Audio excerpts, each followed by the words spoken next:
Wow. Good evening to you and yours, ladies and gentlemen.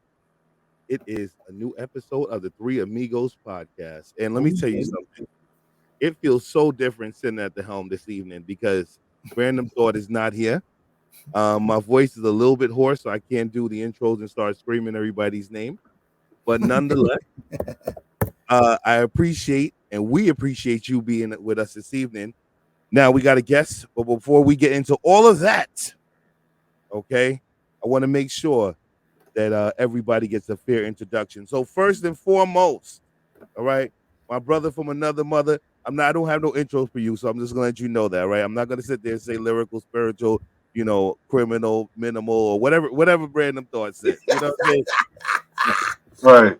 We'll leave that to Brandon. Okay. Do your own thing, though. Do your own thing. You know what I'm saying? I don't have intros. I don't do intros. I believe everybody should intro themselves. That is that type of night that we're having. That's right. Intro your own damn self.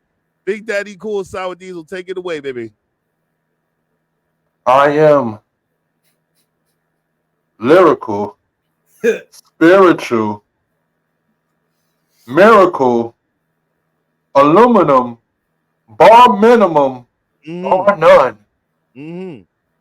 SourDiesel. I'm sorry, Brandon. I try to do it your way. I don't know if I really did it. I'm standing at 6'4". He says that. That's really not my height. 6'5", 6'6", give or take. Listen, ain't nobody ask you to change it up, okay? Ain't nobody ask you to change it up, brother. All right, I'm just saying. Oh, okay, that's my kayfabe. But okay. We go with that. Yeah. The next man up to bat, also hailing from the borough of Brooklyn. All right. Yeah, Masquerade Cam. Go ahead. There's so many great things about me, but I'm gonna just keep it short and sweet. Apparently, I'm a Grenadian scholar. They call me Masquerade Cam. They call me Masquerade the Prince, King Cam, all that good stuff. But I'm just Cameron Bowl at the end of the day. You know what I mean? I'm here to just have fun and do great things, man. Let's do it. All right. And, of course, yours truly, the bum of them all, MashOut. Okay? He calls me the Panamanian God. All right? I like to call myself the hostess with the mostest, but that's also Beetlejuice. But nonetheless, you know what I mean? We here. So, we do have a guest. So, we're going to switch around a little bit how we do things because the guest is a little pressed for time. We're going to bring him up, and I'm going to allow this man to introduce himself. All right? Welcome to the show. All right? So, nice. I'm not going to say your name because Cam's going to if I brutalize it. Okay, so I want you to introduce yourself to the Three Amigos audience. Well, first off, I loved all of your introductions, especially you, Big Daddy SourDiesel, for other reasons that we won't get into on this podcast. Yeah. Guys, thank you for having me. So, in this wacky world of wrestling, I've been deemed the cancer fighter, and my government name is Sean Wacther. It's a tough one to say. It's been butchered. It is. So yeah, it's my daughter. She's stuck with it until she finds someone to deal with her, but that's her problem, not mine. I know that's right. Well, Sean, welcome to the show, nonetheless. Right. Thank you so much for having me, guys. Thanks for giving me a chance to talk to you guys and your audience. I really appreciate it. We appreciate you. So let's start off by just finding out where are you originally from? Well, I hail from Baldwin, New York, out on Long Island. Okay, Long Island. Long Island, yes, with my coffee. So that's where I'm from, and I've basically lived on the island most of my life. Lived in Texas for a little while, and then unfortunately I got sick and had to move back. So that's what brings us here. And, me being sick really actually turned out to be probably one of the biggest blessings in my life, I have to say. Not to take it too far away from that great world of wrestling that we're going to be talking about, Definitely. We want to know, a lot about you. And obviously, as I can see in your display name, you definitely mentioned your cancer. So that's something that it does seem to be something you do talk about, right?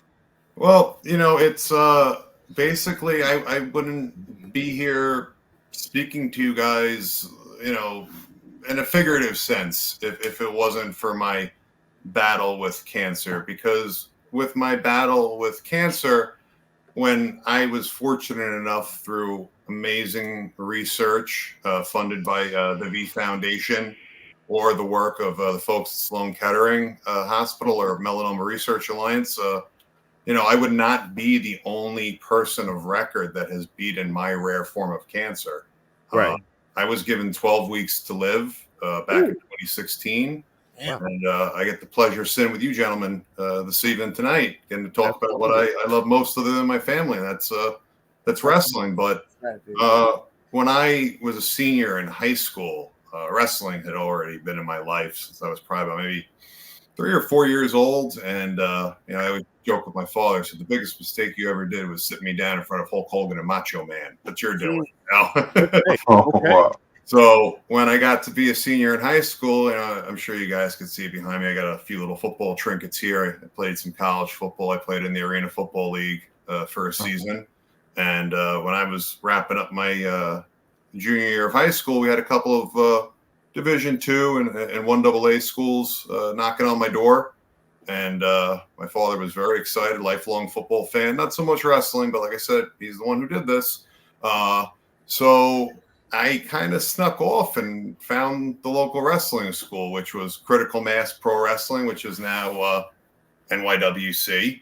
At the time, Dickie Rods and John Curse were there, and they were kind of the ones who taught me how to lock up, all the basics. And unfortunately, growing up with a police detective for a father, he found out that I wasn't sneaking off to Bible study on Sunday morning with my girlfriend. So he trailed my ass. And I got out of the car the one morning with my gear bag, ready to go in and take my lumps and bumps, and I heard a door close behind me. It was like a movie, and just turn around, and it was like, oh, God. So it was basically, hey, look, I've been working my whole life to get you to school, and you have a coupon for your education in the form of football, and you're trying to take my coupon away. So I said, okay. So unfortunately, we had to take a break from wrestling.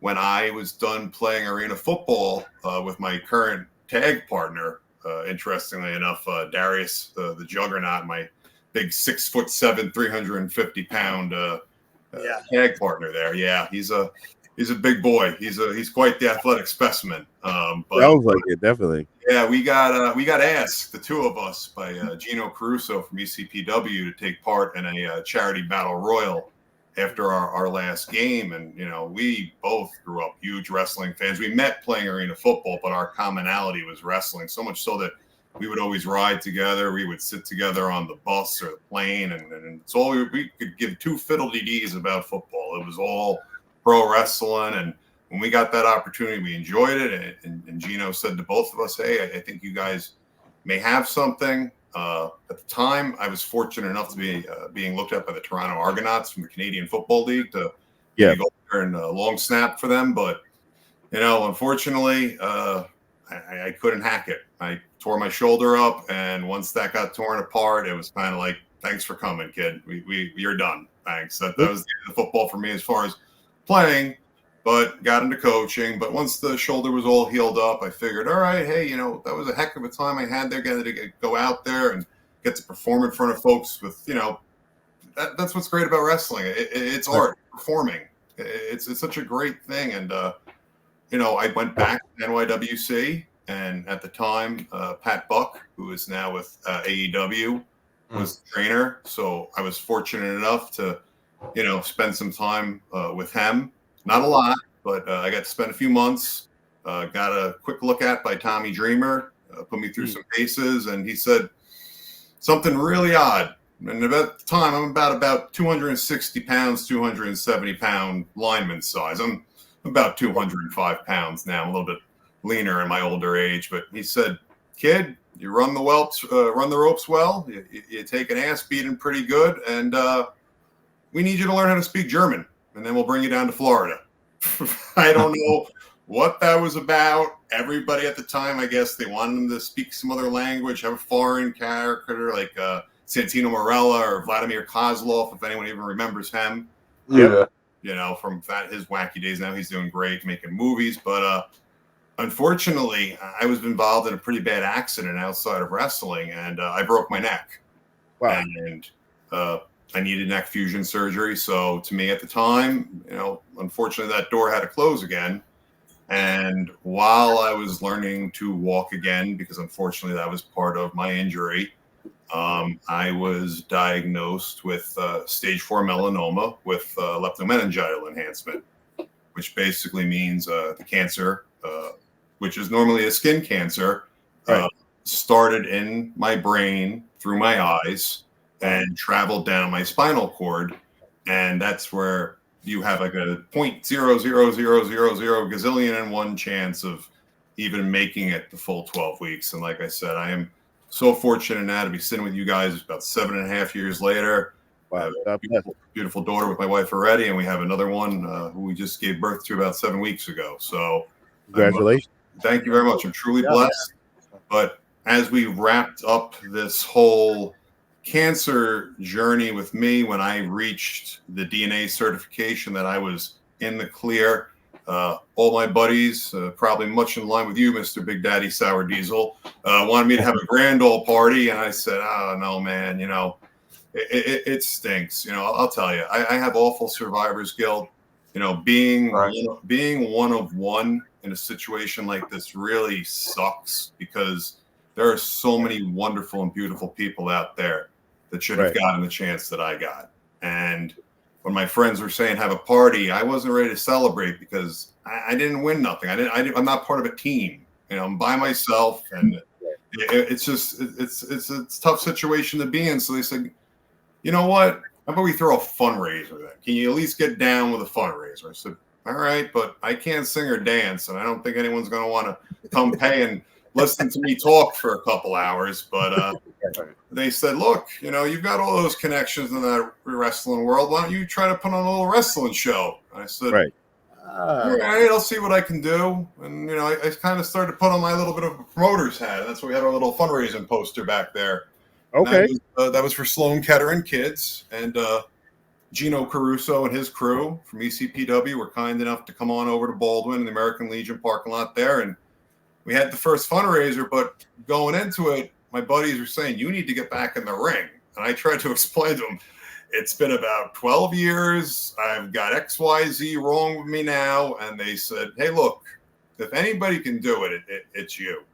And one of my buddies, being a real smart ass, put a poll up on Facebook and said, will you be willing to not only attend, but donate more money if we get Sean back in the ring? And about 97% of the people said yes. And I think the 3% were my parents and my wife.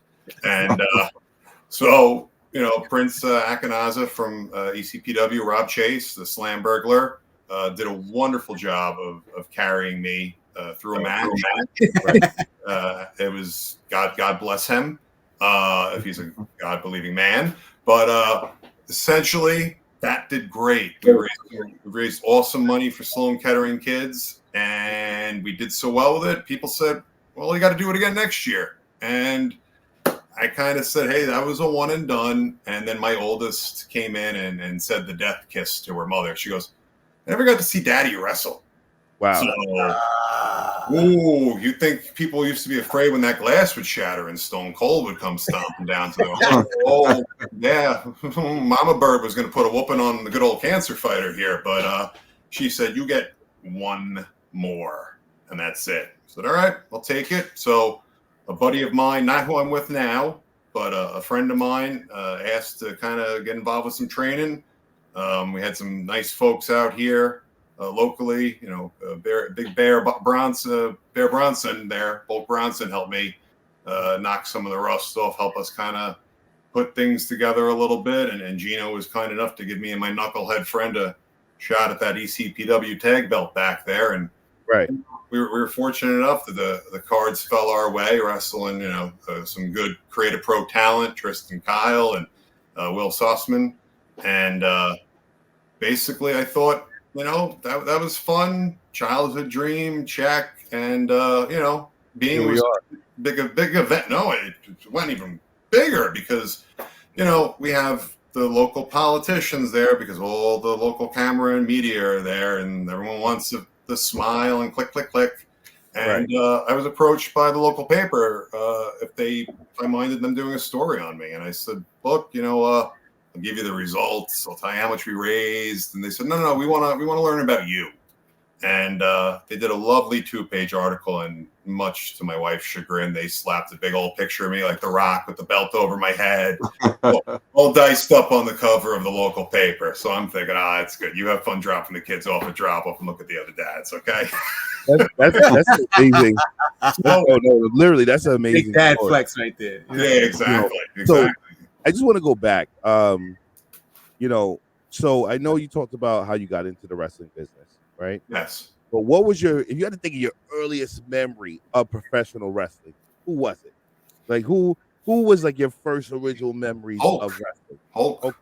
That'd be Hulk. And then, I started to say, hey, who's this little wacky? I had an ammo over here, but the Ultimate Warrior. I said, who's this guy with all the colors and the running and the intensity? And so much so that, I don't run to the ring. And I used to paint my face like I'm for football. And even if you look up the article, I got the face paint on.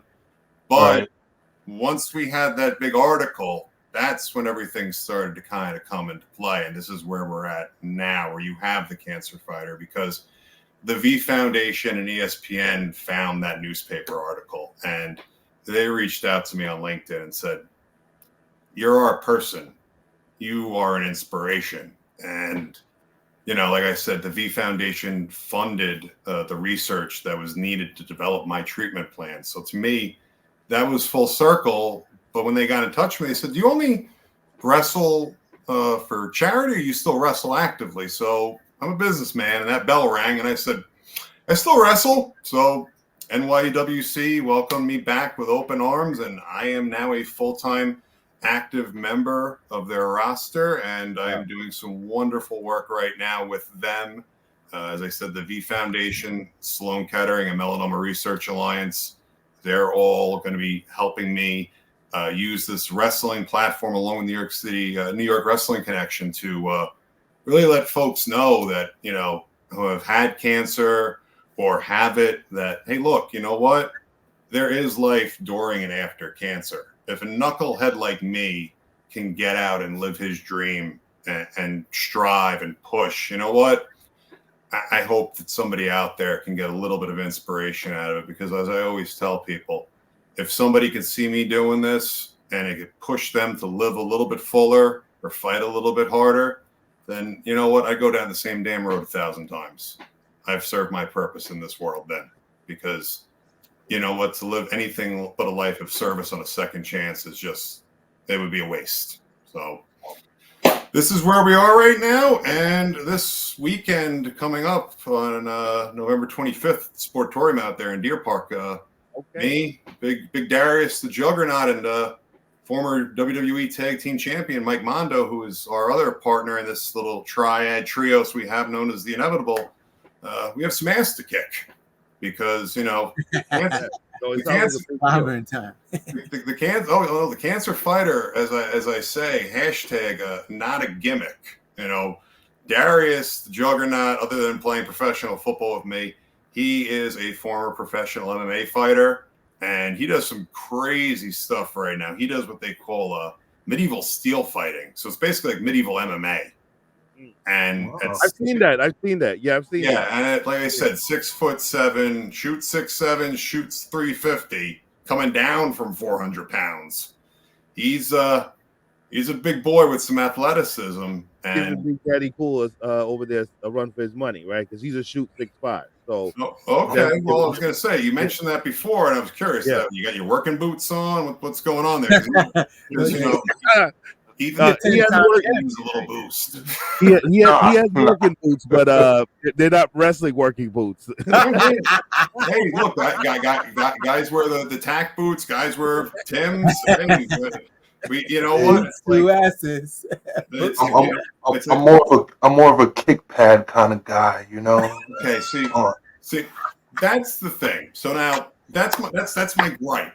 That's my gripe. So I'm a Muay Thai guy, and I'm a Jiu-Jitsu guy, and I've trained those for a very long time. I'm so fortunate. I actually just went back onto the Jiu-Jitsu mat again, because I figured, hey, well, if I could wrestle, my neck is holding up. Well, might as well find another fun way to beat my body up. So we're back doing that. We've always been doing our Muay Thai, and it's something that I like to work into my repertoire.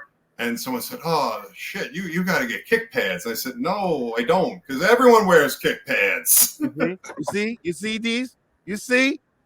Okay, I think a kick pad is for like super kicks only.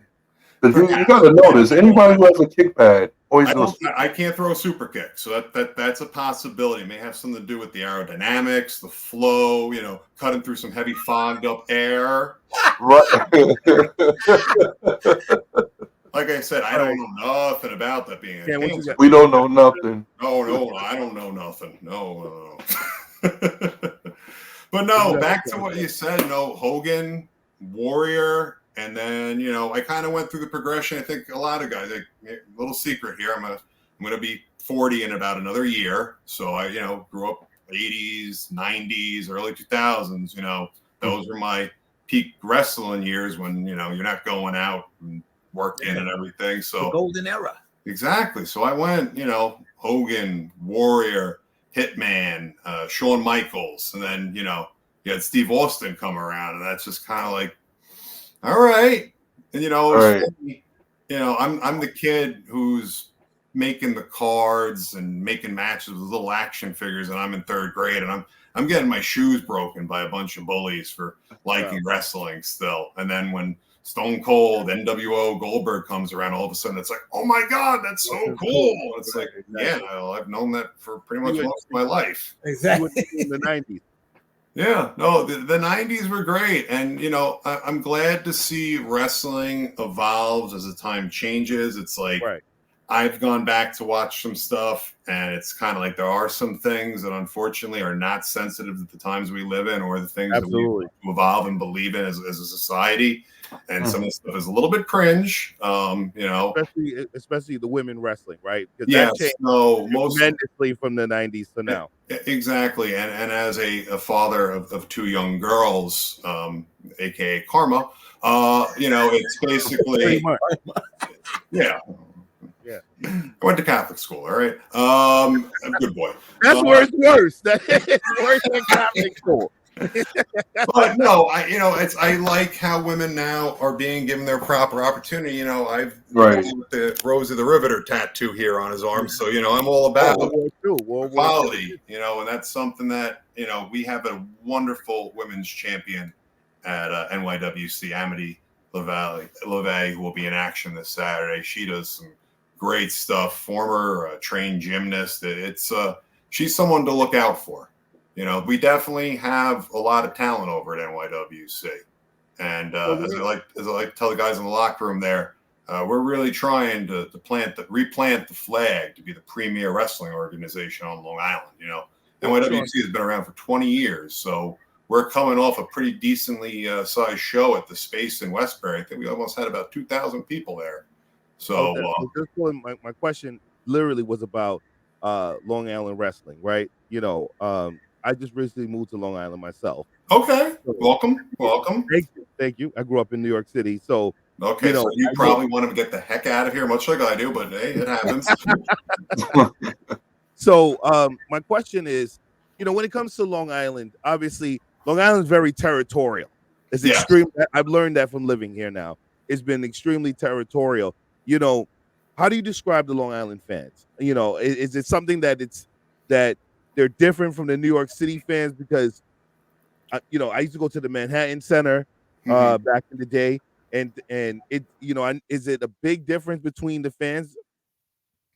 I would say Long Island fans are, I don't want to get any city folk upset, but I think Long Island we're a little bit more, not to be cliche, but hardcore about our wrestling. I think we're both city and Long Island, very educated wrestling fans. It's something that you can't go out on Long Island and put on a show and just have 2 times rolling around in a ring and think it's going to pass for something that people are willing to spend their hard-earned money on.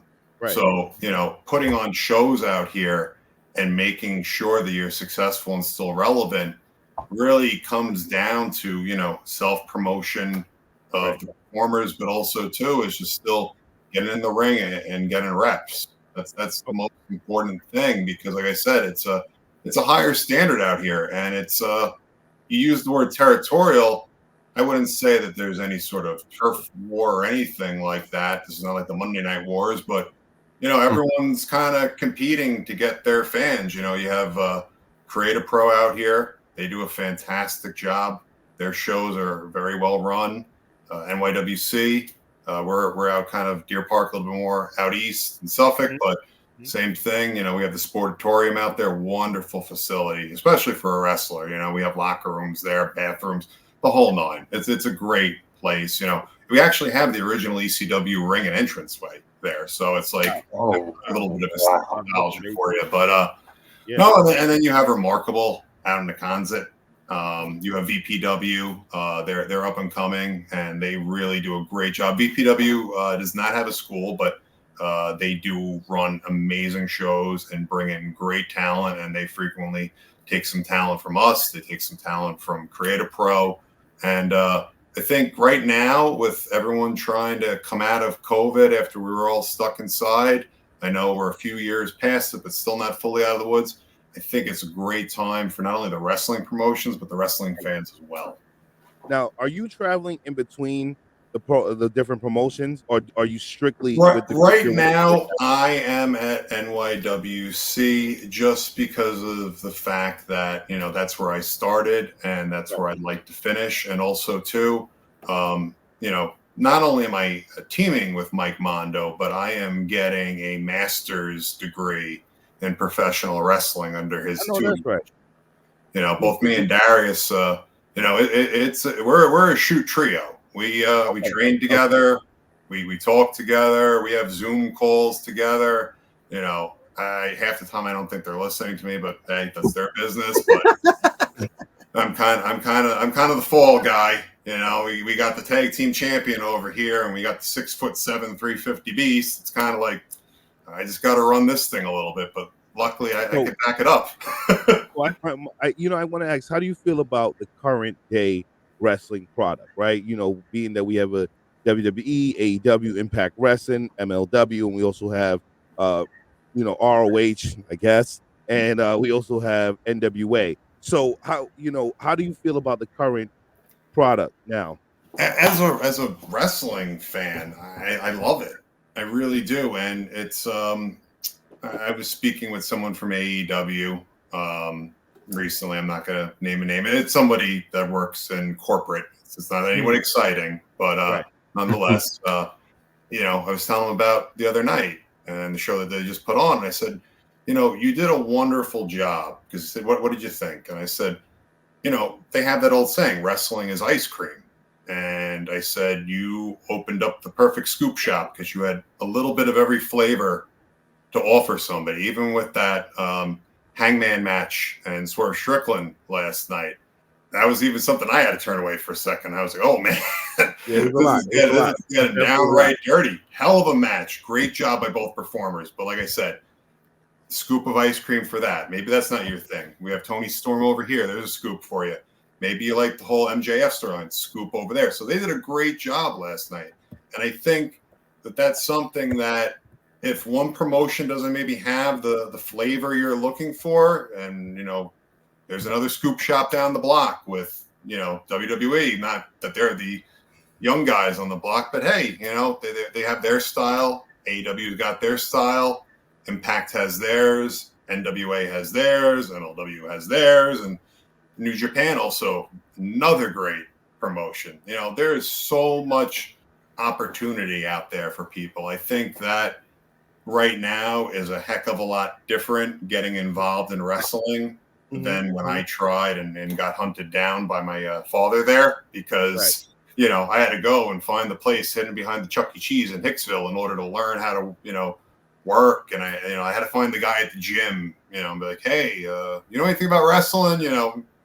I'm fortunate enough that, at 18, I looked like I was 24. So they had no problem telling me, hey, come on down, kid, and let's see what you got. But now with the internet, like I said, not only for folks like yourself getting to put on an awesome podcast and get out there and talk to your fans and your audience, but for folks like me and other performers. It's just all getting your brand, and now you have the ability to build your own brand. Like, not to go too long-winded with you guys, but like, if you look at it this way, you had Matt Cardona, Zack Ryder. He is a Long Island wrestling legend. You know, he's from NYWC. When I first got there in high school, he was there. Amusingly enough, his father is, I believe, a county policeman as well, a retired policeman, but he didn't hunt him down and tell him not to do it. But Matt did a wonderful job of getting himself over through, you know, Long Island True Stories, the Twitter, all that thing when he had that internet championship.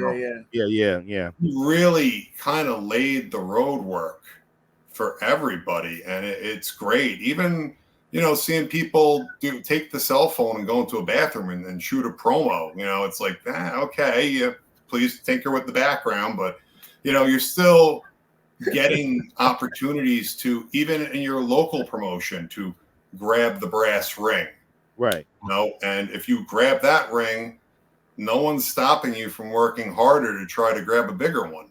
You know, hey, we're all not going to make it to the NFL. Maybe some of us can make it to the Arena League. But, you know, it's just something that we're really in the age of the wrestler and the wrestling fan, I think. That's amazing. All right. So, nonetheless, all right, we got a game for you this evening. Okay. Now, we try to switch things up on a regular basis, Sean, because, you know, this one is a game of choices, right? We're going to call this game Outta Here. All right. Okay. So now, all of us are going to give you a list of 4 different people, and you have to pick who has to be out. Okay. Now, okay. If you have the right to pass, you have the right to say I pass. But anything that asks you the question has to answer their true answer. If you choose to pass, they have to answer their true answer. Okay. Here's my deal.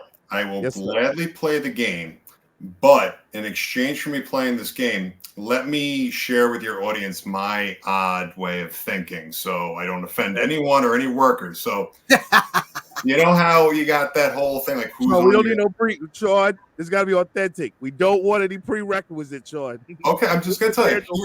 Here is my Mount Rushmore. Right, here's my Mount Rushmore. It's a weird one. All right, so this way I think it's just gonna give you guys some help here. My Mount Rushmore is Andy Kaufman, Roddy Piper, CM Punk, and MJF. Because you know what?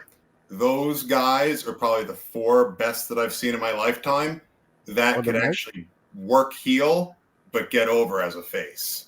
They just do such a great job of being a prick. It's amazing.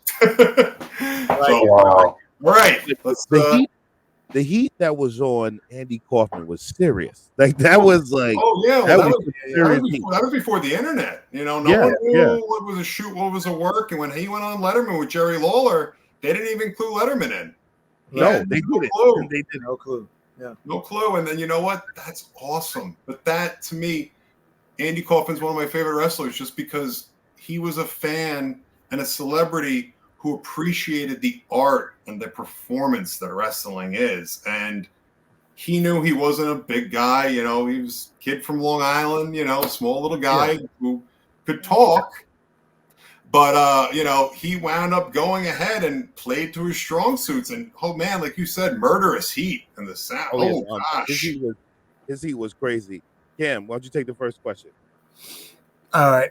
So here we go. So this question is going to center around factions, especially in honor of we got Survivor Series War Games coming up. So out of these 4 factions, one of them is Outta Here for you. All right. All right. So we got the Nation of Domination. Okay. Right to Censor. D-Generation X. Okay. And the Hart Foundation. One of them is Outta Here.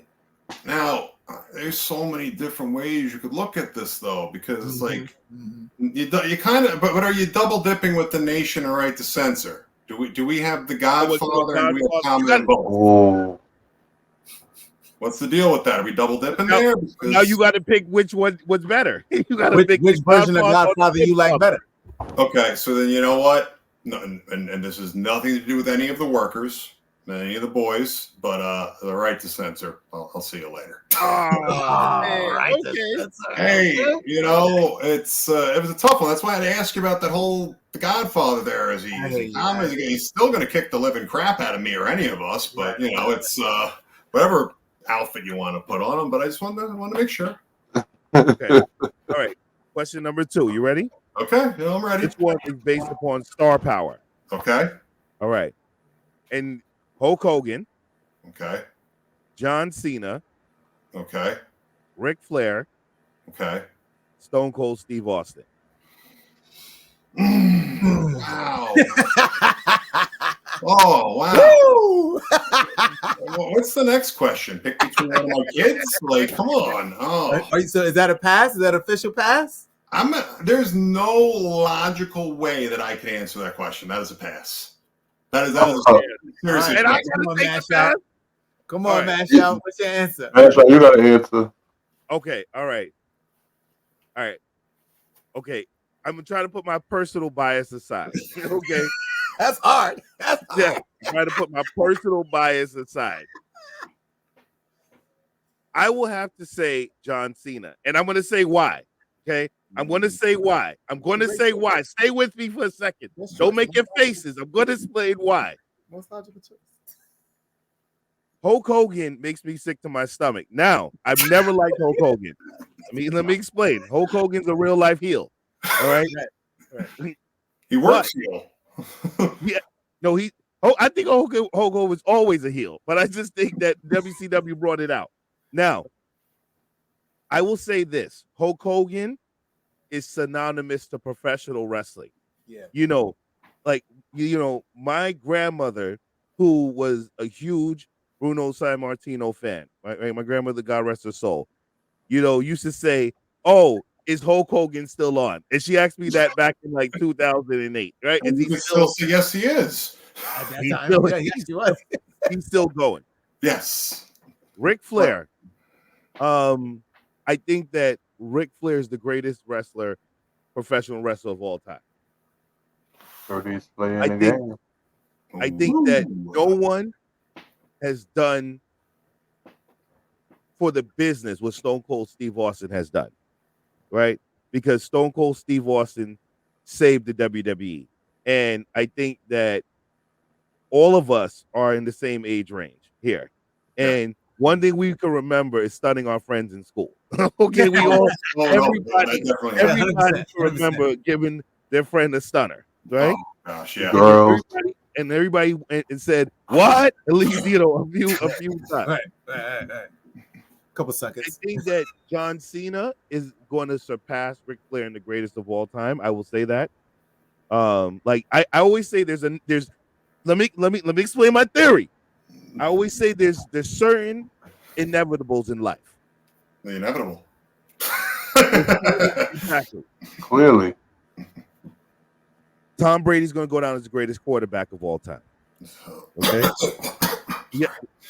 Okay. As a Jet fan. Drake. Yeah, I know. I'm a terrible Jet fan. I'm destined to a life of misery. It happens. Drake might go down as the greatest rapper of all time. Drake. Drake. He might go down. If everybody criticized Drake because of his pen game, but that's a different story. JC. No, I'm gonna tell you why, because we look at now star power and what they've done. And and John Cena is going to probably go down as the greatest of all time, just for his longevity. His run in terms of 20 years in the business, I don't think anybody in the modern era, as far as I can remember, has done what he's done and at that level, right? Yeah. However, hot streak. I mean, his run wasn't that as long as we wanted to be. No, it was not. It was not. That's why I truly believe that, I had to take John out. You know what I mean? It was hard because I really wanted Hogan out. That's who I really wanted to go for. All right. You know what I mean? Because if y'all said, okay, you sound like Vince Russo there. You wanted Hogan out. I wanted Hogan out. You know what I mean? I would prefer if we put Terry Bollea instead of Hogan. At least Terry Bollea is the real person. So yeah, so Not the government name, bro. Yeah, Terry Bollea. Terrence Bollea. I would prefer over Terrence. Terrence Bollea. Clearwater, Florida. And listen, and Terry Bollea is actually my brethren, right? Because remember, I remember I put the clip. Terry Bollea's mom was Panamanian, right? Now, he's even though the man lies like water's running, but the fact is, who makes that up, right? So and I'm Panamanian, so we might be related. Who knows? All right, D, you got the next one. Oh yeah. This third question is based off on wrestling companies. Okay. WWE, AEW, Impact Wrestling, or NWA. They're all wonderful organizations, and I can be reached at the Cancer Fighter Sean Wacther at gmail.com for any booking inquiries or promotional collaborations. I'm going to have to I'm gonna pick this out when I was great. Don't pass on that one. He has to pass. So I have to be the one. Yes, you do. I'm sorry. You got the cooler name, so yeah, you're screwed with this one. Sorry. Okay. Without NWA, you won't have any of the classics. You know what I mean? You won't have those classic guys. You won't have the Ric Flairs, the Dusty Rhodes, and all those types of guys. The Harley Races. So NWA, that's But I'm going with AEW. That shit can get the fuck out of here. It can go. No, this was his paycheck. I knew you was gonna pick them. Pick them over Impact. Come on, bro. Whoa. Come on, AJ Styles. Impact back in 2008 was the shiz knees. Nobody was touching Impact Wrestling back in the day. TNA Wrestling. No one was going back to it. We're going back to TNA soon. Exactly. This gonna give me what I need. But I think I don't know. I want to say pass, but no, I'm gonna just go with AEW. Yeah, get them out of here. You will still see these talents elsewhere. So you know what I mean. You're not buying ice cream at their shop, huh? No, not at that bot shop. I'm tired of it. No, that's not. That's no. You know what? I'm just. I'm sorry, his argument is valid. Like the history of NWA saved them from not being tossed out. You know what I'm saying? The history of the NWA. I didn't even know. First of all, are they even on TV? I mean, I'm like, how do we? You gotta search for them. They're on the internet. I think they've worked out something with the CW. I think. We discussed. We talked about that. Yeah. All right, Cam, why don't you just take the last one? All right, so our final question. This is indie wrestling crowds. So these crowds, one of these crowds got to be out of here for you. All right. Okay. We got Connecticut. Okay. Haven't had a chance to work there. I've worked in New Jersey, Denver, and Long Island. So all right, we're gonna put Denver in for. All right, so then we'll put Denver, New Jersey, New York City, and Long Island. Damn it! You already used 2 lifelines. I know. You can't pass again. You just can't. I can't phone a friend here, and I'm trying to be Mr. Political over here. I'm just gonna have to say, because I haven't worked there in New York City, because Denver had amazing fans. Rocky Mountain Pro Wrestling out there, they did a great job of welcoming me with open arms. They let me use their show as a platform again to raise awareness for the greatness, the great things behind cancer research and clinical trials. New Jersey, you know what? Actually, I'm going to back that up. All right, let's get rid of New Jersey because no one needs New Jersey. He's a true New Yorker. He's a true New Yorker. Exactly.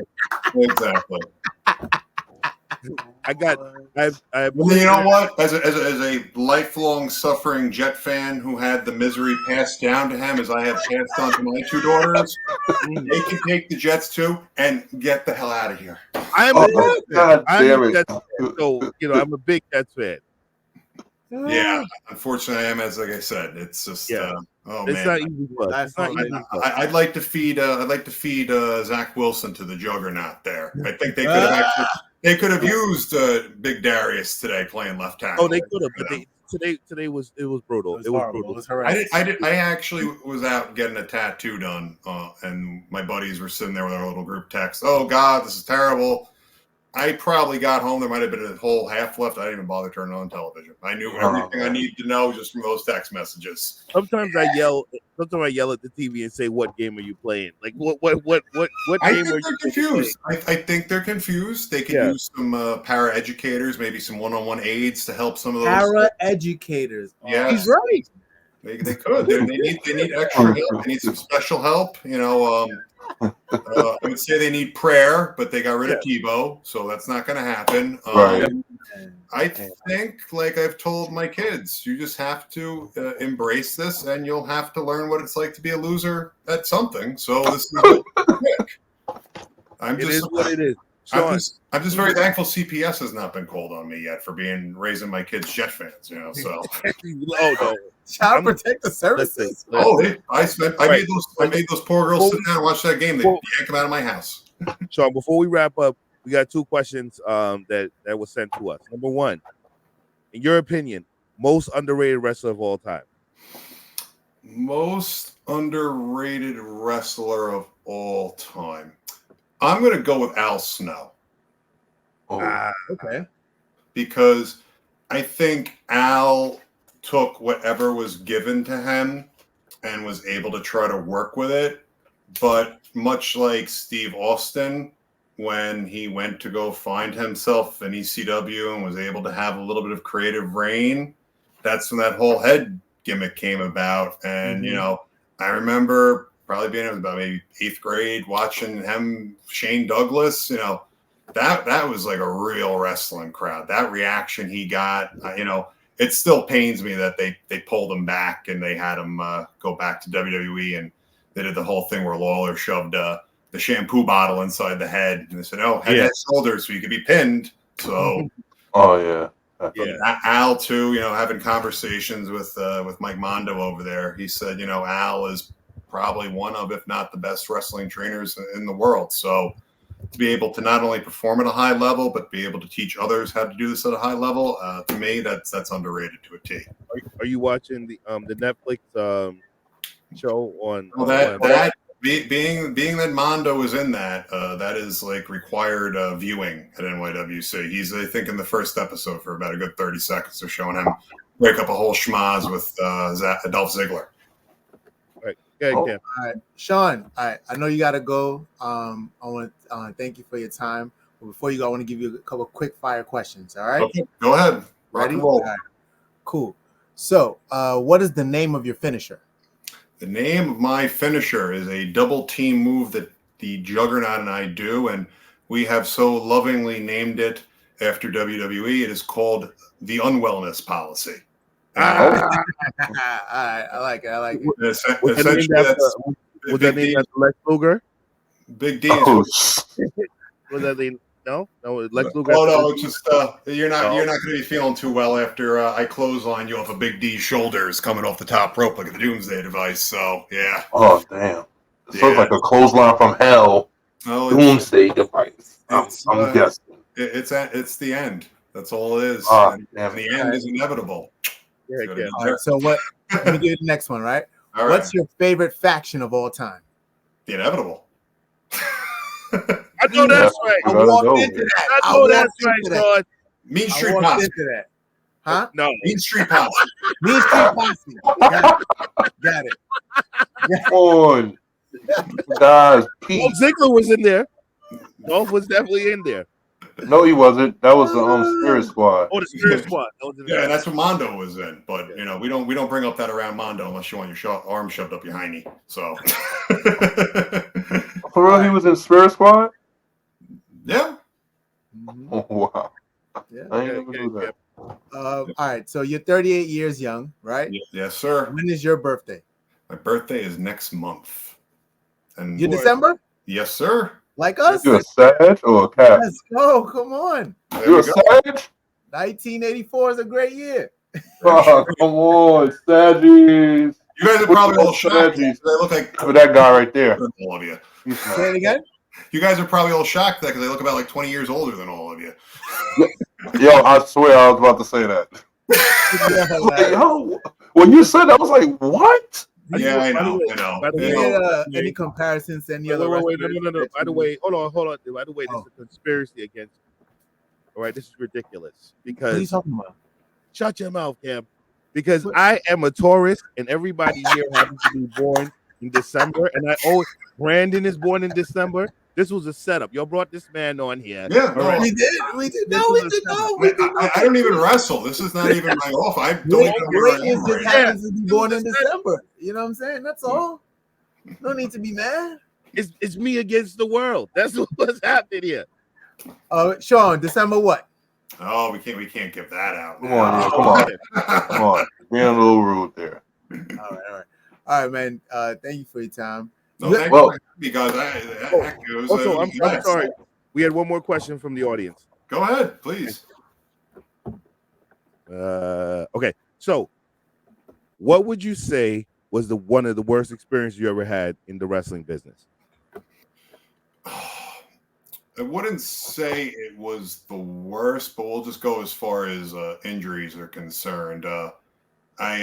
We had our big show, Space, in Westbury that I just told you guys about before. A week before that show, I was actually out at Rocky Mountain Pro, and I hit a spine buster and pivoted the wrong way. We had a nice big pop in my knee, so I'm working through a little bit of a meniscus tear right now. So I guess you could say that was pretty much the worst thing, because it was one of those things where it happens and you're like, okay, we got to keep going. The show is moving, and then you just kind of smile and you get to the back and you're couple thousand miles away from home going blankety blank. Oh my goodness. How you healing up from that? Hey, we work through it. It's I'm no stranger to lumps and bumps. That's kind of like I said, not a gimmick. That's definitely a shoot. That's definitely a shoot. Do you got any questions before you get off? How long have you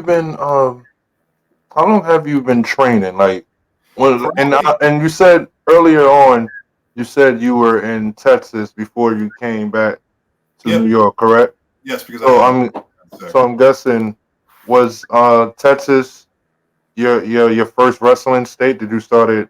No.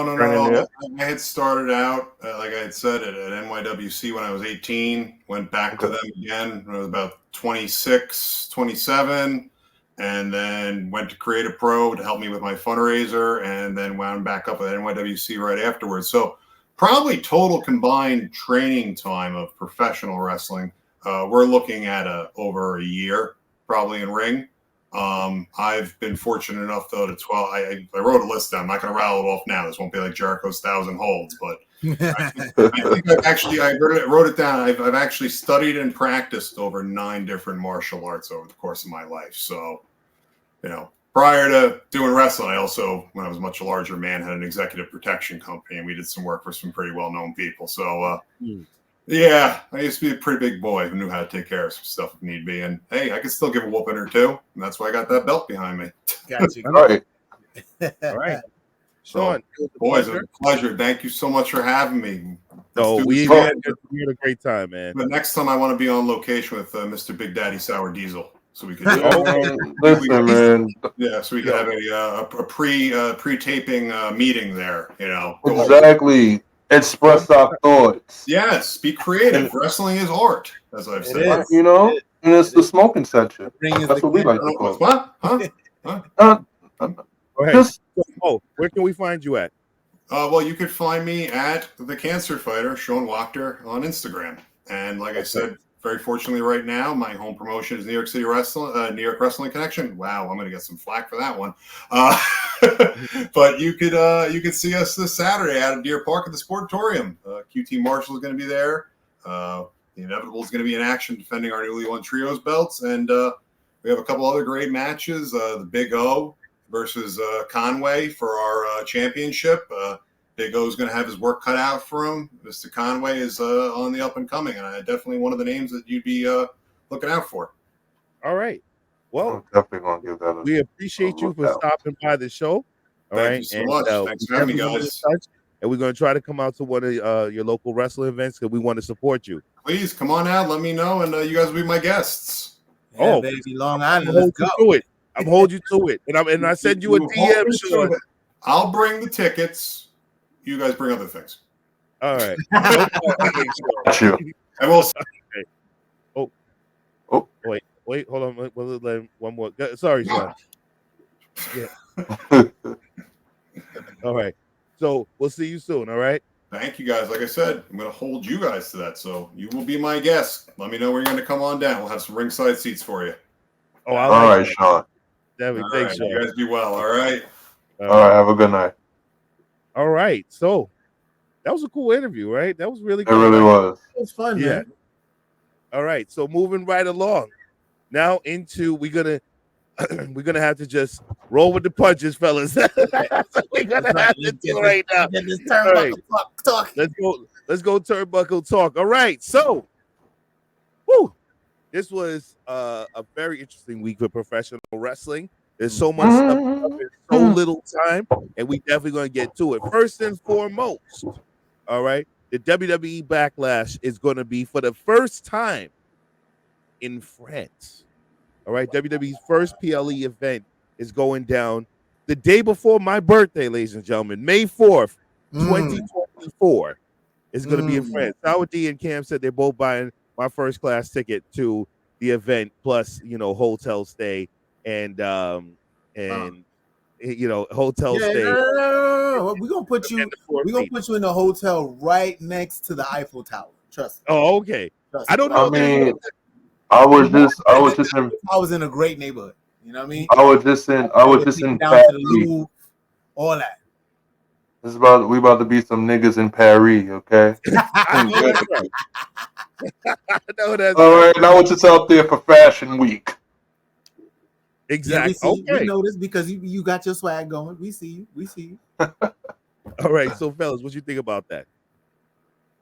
I think this is a very good move. I mean, WWE has been in the UK, has been in Europe for a minute, and I think that when they did that Wales show, that was that test of the water. You know what I mean? Because they've been getting such big support, and it's a global brand.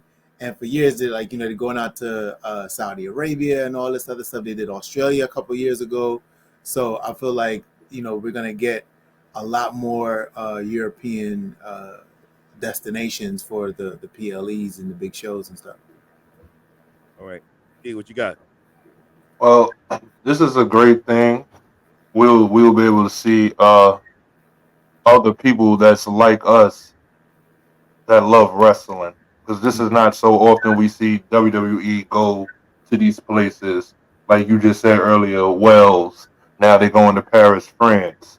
The next one coming up in February at the Elimination Chamber is in Australia. I like seeing things like this because I want to see how the crowds react from outside of the United States and from outside of the UK, outside of their normal. So I want to see this. This is, like you said, they're a global brand, right? Doing big things, and I just want to see it. I mean, look what they did in Puerto Rico. God damn it! I ain't expected to be that big. But isn't this confusing? I'm not to cut you guys. Isn't this confusing? Because weren't they supposed to continuously go back to Puerto Rico for Backlash? That's what I thought. This came out of nowhere. Is that what they said? It was supposed to be continuously. They were going to do more events in Puerto Rico. Yeah, I don't think it was I don't think Backlash was going to be a continuous thing. I think they were saying it would just be more events, like our Cam said. It would just be more events. Thinking more along the lines when they did SummerSlam for 3 years in a row in Brooklyn? Is that what you were thinking? Yeah, and I think that works for that time, but I don't think they're gonna the brand has grown a lot, and now they got a lot more money flowing, so they don't have to do that one signature event or one event at one particular spot. They can just keep rotating. I think I would hope their goal is when at the beginning of their pay-per-view, they're we broadcast in XYZ amount of countries and in XYZ amount of languages. Right. I think maybe that the goal should be to have an event and at least touch all those countries that they broadcast in. They could probably do that with NXT. It could be an NXT Puerto Rico. Okay. Yeah. Take over Puerto Rico. Come on, Okay. that'll be dope. And you know what? I'm excited for the WWE, expanding. I would love to see when the WWE expands into South America and Latin America. I think that would be very interesting as well. I know that with good old Triple H, Paul Levesque at the helm. Did I say it right, Cam? Did I say Levesque right? Did I say it? I know a lot of people say Levesque. Google it. I Okay. don't know. You heard what he said. This is Phil Brook talking to Paul Levesque. Okay. All right. Okay. So, next up in the news is, did LA Knight start fizzling out already? Okay. Yeah. Already. L.A. not. Yeah. Yo, D, I'm gonna let you take this one first because this is your guy. This is your guy.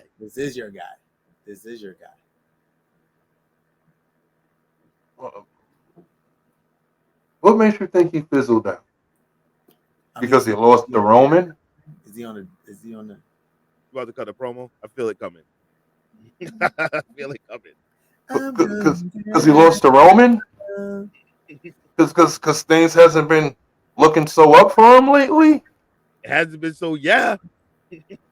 I mean, maybe perhaps the rumors from last week might be right. Maybe he do have a little bit of an attitude problem. Maybe. What if it's that?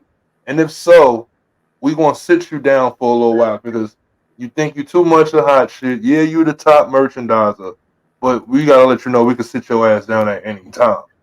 I think maybe it could be that, or maybe that's just us just looking too deep into it. Because who's to say? Like, I mean, I think that's just coming from y'all opinion. I don't hear nobody else talking about LA Knight getting a little nothing. I'm getting this from Ain't no water on that heat. The fire is still rising. Well, I would say this, if in my opinion, right? If he doesn't have a great showing by the end of the Royal Rumble, it's a wrap. First and foremost, what do you want him to do? Ain't no championships for him to fight for. Roman's going again. Roman's going again. So there's really no this. If you look at SmackDown, there's really no title, no top title right now. The top title, EO has it. Logan, he's somewhere taking pictures with the damn United States Championship. Roman, oh look, the names rhyme. Logan and Roman, they're not here. Okay, Logan and Roman, they're not here. And then they don't even have a tag team championship on SmackDown, so they need to hurry up, break them titles apart because we need some chips over there. They ain't got no chips. EO's the only chip over there. Well, I think that LA Knight, no. I think that I think that the time that it fizzled out, as we knew it would have. Okay, Cam, you say Dupree so eloquently. How do you say it? Maxwell Dupree. Okay, That's a fickle. Okay. Thing. We are not fickle. We never rooted for him. Listen, we admitted that he was hot and that he got elevated good and he got the fans behind him, but we personally, we wasn't rooting for him. I didn't like him when he was at NXT. So it's different, and he grew on me. I didn't like a fungus. He was a good heel. I don't like the anti-hero thing and everybody's all rooting for him. Nah, I think he should. I think that's probably what it is, because he's too much of a face. So I think probably maybe if he was heel, would you like him then? But they're already saying they have too many heels in WWE right now. There's way too many heels. Listen, but it'd have been the same guy. It's easier, especially for like somebody like trying to like be their authentic self, and like, you know, I think a lot of wrestlers aren't that, you know, genuine Boy Scout guy. Like a lot of wrestlers in real life, their real personality, when you mesh their real personality to their character, they're jackasses. He's the same guy. He's fucking Steven Seagal. Steven Seagal plays the same guy in every movie. Okay, he's Steven Seagal. He's Steven Seagal. Don't all of them action guys play the same guy in every movie? Liam Neeson. No, at least some people have range. Steven Seagal had no range, and L.A. fucking Night has the same range as Steven Seagal. You want to compare L.A. Knight to Steven Seagal? You damn right. You damn right. You just did it, and it was a good comparison. Hey, great job. Wait, what you said? Anybody seen? What was this guy's name? Bobby Lubo. Anybody see Bobby Lubo? You know, hilarious. Okay. Next on the list is Orange Cassidy says, listen, it ain't easy fighting Jon Moxley. And I'm going to have to say 1,000% yes. Okay? Because when you have to fight a drug addict / alcoholic, like you're going to be definitely in the fight for your life. Okay?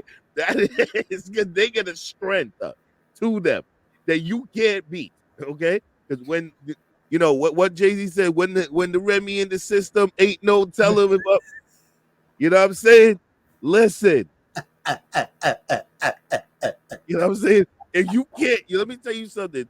You can't beat Percocet. Okay, you can.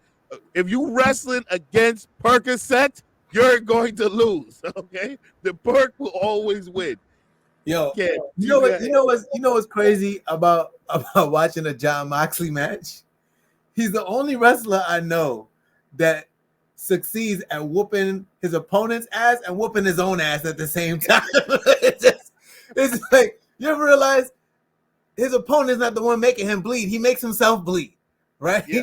Like watching this match just now on Full Gear, I was like, there's no blood on Orange Cassidy, but for whatever reason, Moxley's bleeding again, but he's winning the match at the same time. Like, it don't make no sense.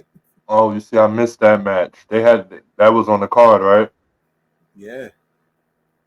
I missed that match. Yeah. So it is pretty interesting to see this man fight. I mean, and Orange Cassidy said it's like when, like during like a media scrum or something. Yeah. Yeah, after the pay-per-view. Oh, okay. So how do you feel about that? Yeah. Him saying that about Jon Moxley? Yeah. Was it in a well, being that I didn't hear it, so I don't know how it came off as. Like, did it come off as like saying that Moxley's like a tough son of a bitch, basically, or you just saying like, damn, I can't work with him in that ring because he's killing me? Nah, it's more so like the tough SOB type of thing. You know what I mean? Okay, tough son of a bitch. I'll give him that because over the years, even though I don't really like Moxley like that, he is a guy that you see he gives it his all when he's in that ring. Yeah. And it looked like his transformation over the years, it changed. And now he's on his, he's on his wild thing. Mm-hmm. You know what I mean? And he's just coming out wild out the gate. But my favorite from Jon Moxley is when he was feuding with Bray Wyatt, and that time when he had the feud with Luke Harper. That was when I was Moxley. That was a good feud. I like that. I mean, Dean Ambrose. All right. I think one of my most favorite. Oh, sorry. I was about to go. When I was gonna say, to piggyback over that, one of his favorite Dean Ambrose matches was him versus Brock. Like that's when I think we saw the Jon Moxley in WWE, like the Jon Moxley. Yeah. He got to go up against Brock and just let loose that all wild man stuff that we see now. You know what I mean? Oh, what if his ass got concussed during that match and it created a John Moxley? Definitely got concussed in that match. Definitely did. Like, yo, what's my favorite movie with Gina Davis and Samuel L. Jackson? Oh my God, that's Remember what she had caught amnesia? yeah. And she became like a sharpshooter. She was Charlie Baltimore. Yo, wait, did any of you ever see John Moxley in the sequel to 12 Rounds? A Long Kiss Goodnight. That's it. Yeah, Long Kiss Goodnight. John Moxley just woke up like he probably got that long kiss goodnight disorder in him. Long Kiss Goodnight. I never know. Listen, I told you, man, cocaine's a hell of a drug. Now, when it goes to Darby Allin, okay, so before Sting got to AEW, Darby Allin was making a name for himself. Yeah.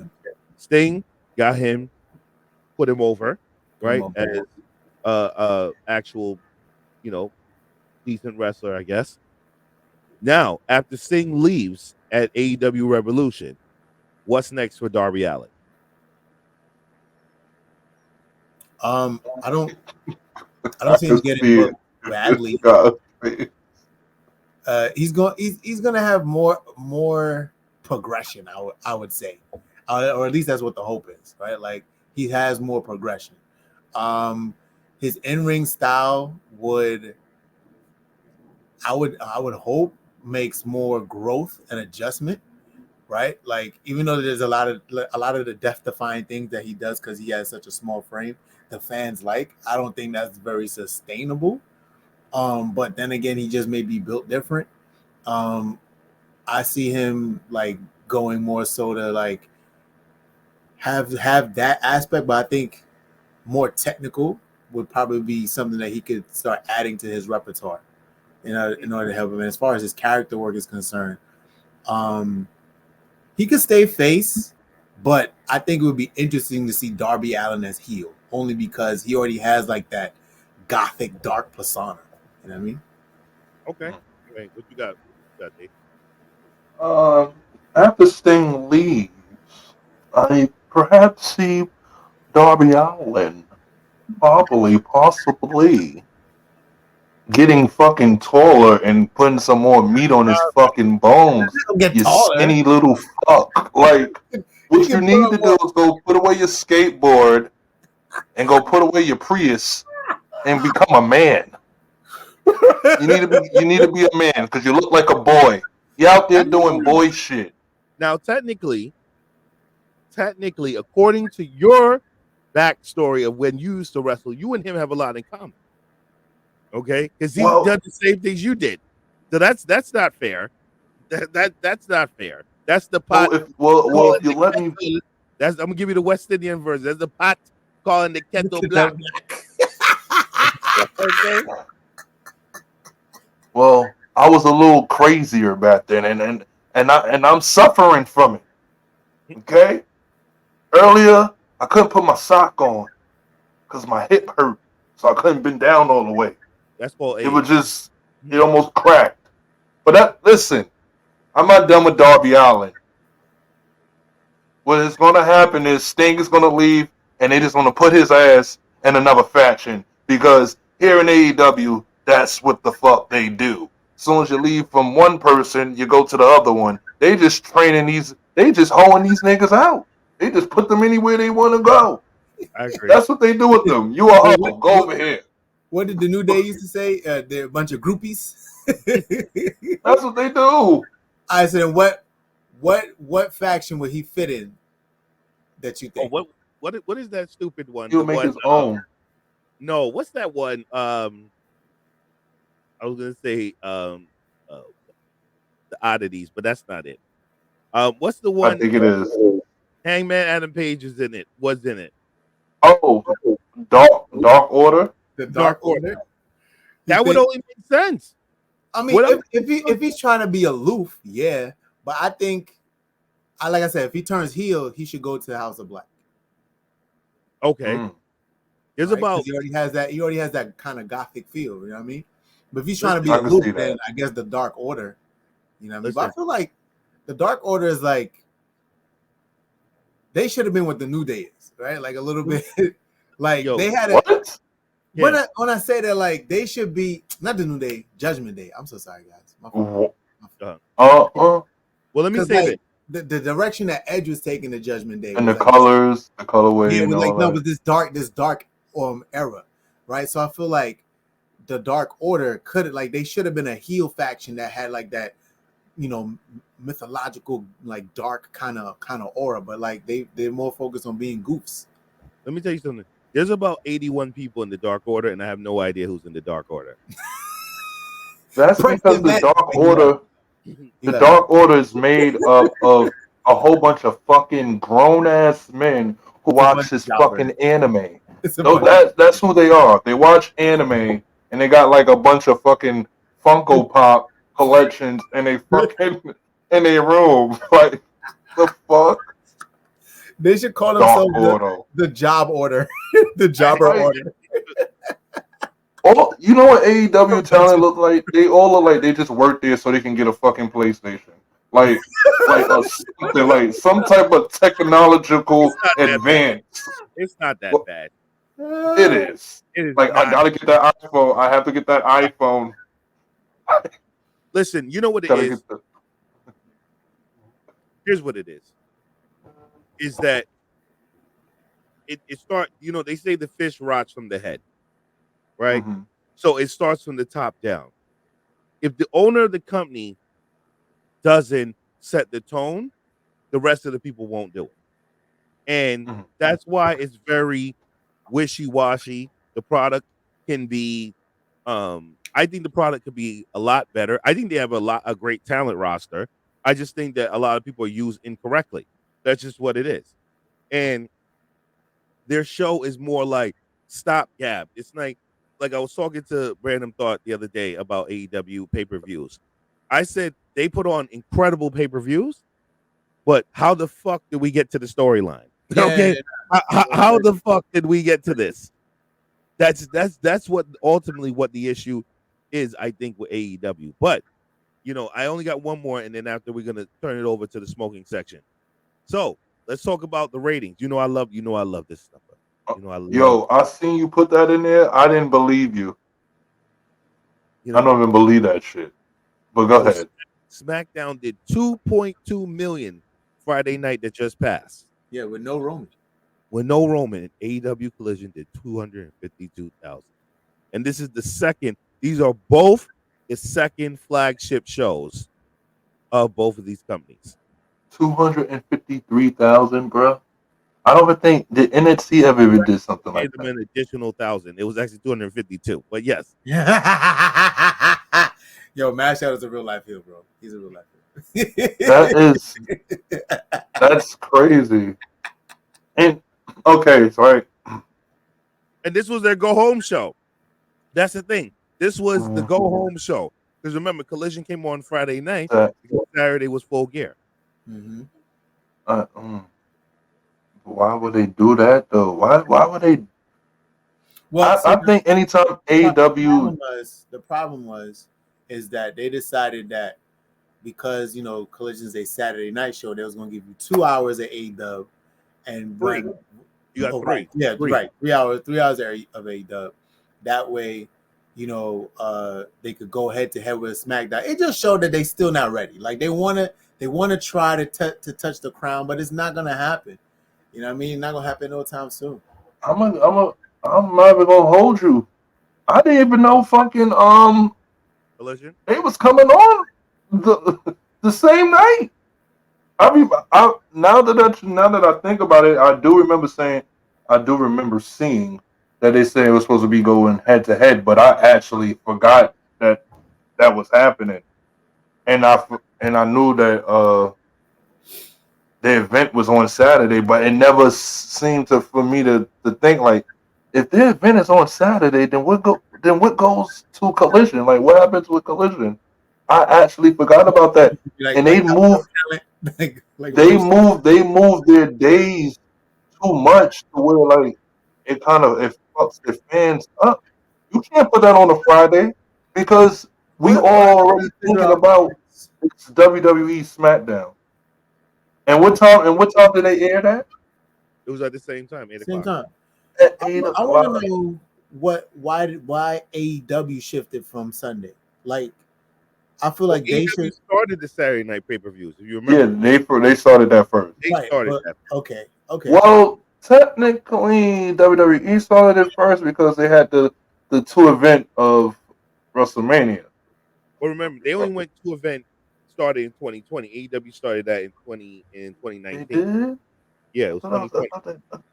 2019. I would just say this. I know they don't want to be seen like, oh, we can't hold down our spot or whatever the case is, but I feel like once they started doing it, to me, just logically, it makes sense. If you now have a show on Saturday, a weekly show on Saturday, then shift your pay-per-views to Sunday. Your next show is going to be on Wednesday anyway, so your wrestlers got time to rest. So it's not like you're giving them the extra day by having the pay-per-view on Saturday, then you got Sunday, Monday, Tuesday, right? But I feel like it would just have been it would be better if you keep it consistent, keep that show on Saturday, right? And then just shift your pay-per-views to Sundays. True. Okay. Or they could be like how WWE does, where they'll put like NXT on at like the beginning of the day, somewhere like around like 1 p.m. and then later on that night they'll have the another event. They could do it like that possibly, but you cannot do that. Collision up earlier in the day. Yeah, like what if they put it? What if they would have put Collision on? First of all, either way they're just fucking stupid. Because they should have put Collision on at 6:00 p.m. on Saturday, and then it would have fucking led into the fucking whatchamacallit. But you could have still used the same arena. They trying to treat all the shows as equal. Like it's not like one show is like has a lower roster of talent. Like they trying to feature all the talent for the pay-per-view coming up on the same shows. That way, it's not like they're not trying to treat it like an NXT where it's only a set amount of talent on that show. And they don't got it like how WWE do. Like they can't have it like, oh, you gonna be at this arena down the block, and then later on tonight you gonna be at this arena. They can't do it like that. Well, the thing about it is that I think they need to get away from the arena. I think they need to go into there was some empty sections in that pay-per-view. They need to call Sean Wacther and ask him if the Sportatorium in Long Island's available. Okay, don't a 2,000 seater. Hopefully the ceiling goes high. They could use they pyro inside there. So, all right, that's it for the Turnbuckle Talk. Now I'm going to turn it over to my brother from another mother, Big Daddy Cool, SourDiesel. Here you go. Do you feel it? Do you feel it? Smoke. Ladies and gentlemen, was your weed man available this weekend? Inflation is up, and I want to smoke.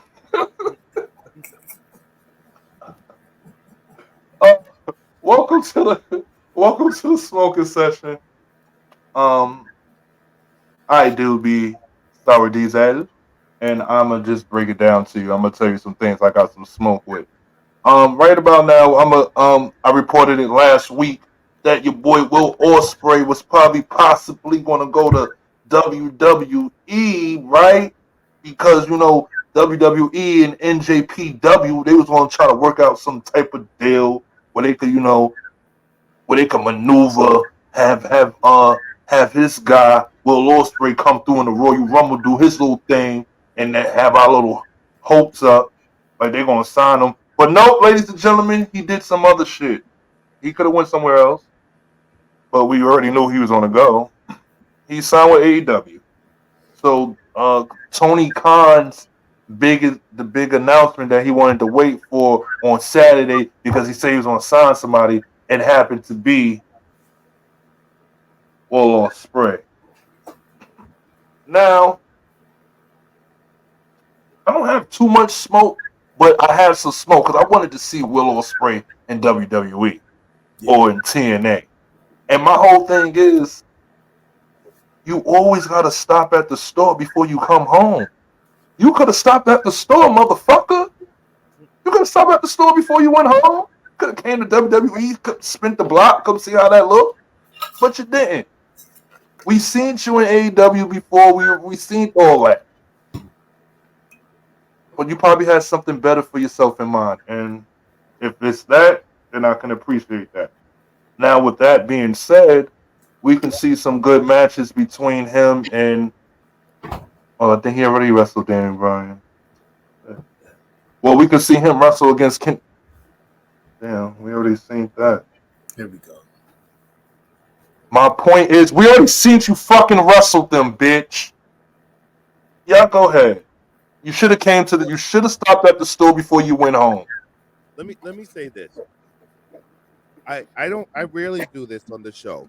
This is a rarity, but I want to applaud Tony Khan. And it was a good pickup, Tony. I ain't gonna lie. What'd you say?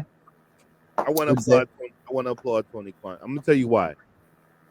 Tony Khan had you really believing there was somebody actually signing in the company like that. Let me tell you something. Oh, you see that's. I give that to Tony motherfucking Khan. He really had you niggas believing that somebody new was coming to the company. Okay, Tony Khan only re-signed the same guy that was already working there. Touche, Tony. Touche. Right. He made it official. It's a contract signing. Touche, Tony Khan. Okay, listen. Tony Khan said, I'm not playing with you niggas. Okay, we out here to win. All right. Y'all want me to spend all this money on bitch ass Goldberg when I can sign Will Ospreay or and just extend the deal another 2 years. So I give him that. But I will say, I think it takes away the opportunity for Will Ospreay to go against different talent because we've seen him, already. Now, does that mean he's going to be better booked? Hopefully he will be. Right? Because here's the thing. AEW still has a big talent roster. So there's people that he can go against that he never went against before. And he's an incredible talent. So I'll give him the credit for that. I hope he made the right decision. I was praying for he went over to E because there was things I wanted to see him go, people I wanted to see him go against in the E, but I'm very interested to see what AEW has in store for him. Cam. I'm on the outside with this. Like, I feel like him going to WWE would have been a better choice. I will say that this strategy is more or less a defensive strategy for Tony Khan. Like, he don't want to lose Will Ospreay to the WWE, right? Like, that's really what I think this signing was about. It was more or less keeping Will Ospreay out of WWE for now, right? And trying to build more with his brand and build the AEW recognition, right? Like, I'm pretty sure once they get things rolling, when they have their big show back in London, that Will Ospreay is going to be the big featured main eventer. You know what I mean? And trying to get that being a thing. There is a lot of exciting possibilities for Will, I think, in AEWs. I think going up against like John Moxley would probably be a nice rivalry. Hangman Adam Page is a great worker. You know what I mean? So I feel like there's like you said, there's a large talent pool in AEW, and I feel like he'll have a great run there. I want to see how fast it takes for them to put a belt on him, though. That's what I want to see.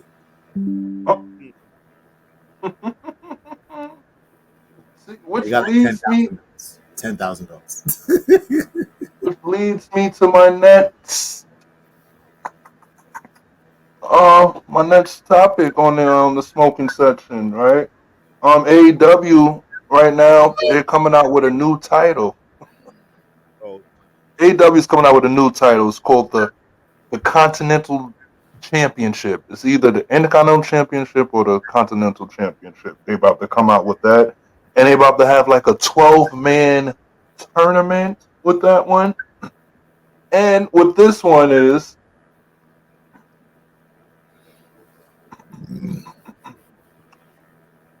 the landlord, Eddie Kingston, That's his name, right? The Super. Yeah, he gotta come over here. He gotta fix my fucking refrigerator, motherfucker. I gotta pack a Budweiser for you. But he's entering the tournament, and while he's entering that tournament, right, he is putting up his Ring of Honor championship and his open weight championship from New Japan Pro Wrestling. He's putting both those titles on the line, and he's in each match. In each match, he's defending those titles.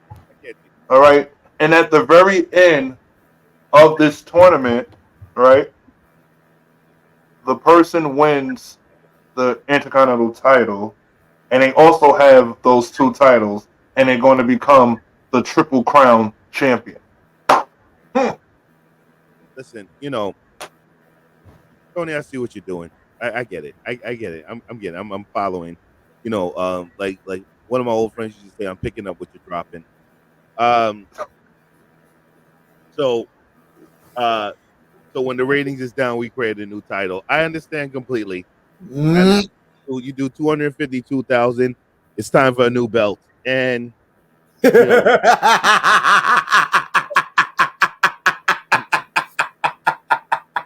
so I get it completely. I do. I understand his strategy, And then you have Luigi, put his other Luigi on the line. He's putting Yonkers on the map. So that's where he's from, Yonkers. Right. Yeah. You know what I'm saying? Shout out to the Locks, Mary J. Blige, rest in peace, DMX.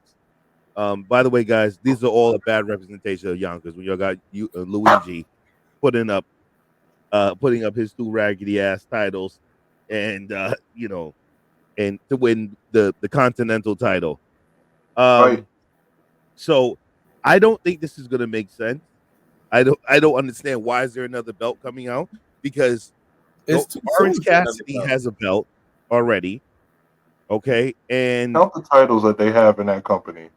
Okay, so they got the Triple B, they got the TNT title, they have that title that Intercontinental title. The title that the international title. They have the FTW championship. Well, that's not officially recognized championship. Only Taz's friends and family members will hold that title. Okay, so all right, Ricky Starks was that champion for 19 years. Right. Then you had the women's championship. Yeah. The TBS championship, which I think was a smart move. I'll give him credit for, like making like a intercontinental US version title for the women to battle over. Then you have the tag team championship, the regular tag team. Then the triple tag team championship. You have that one. That's the trios champion. It's like 9 titles.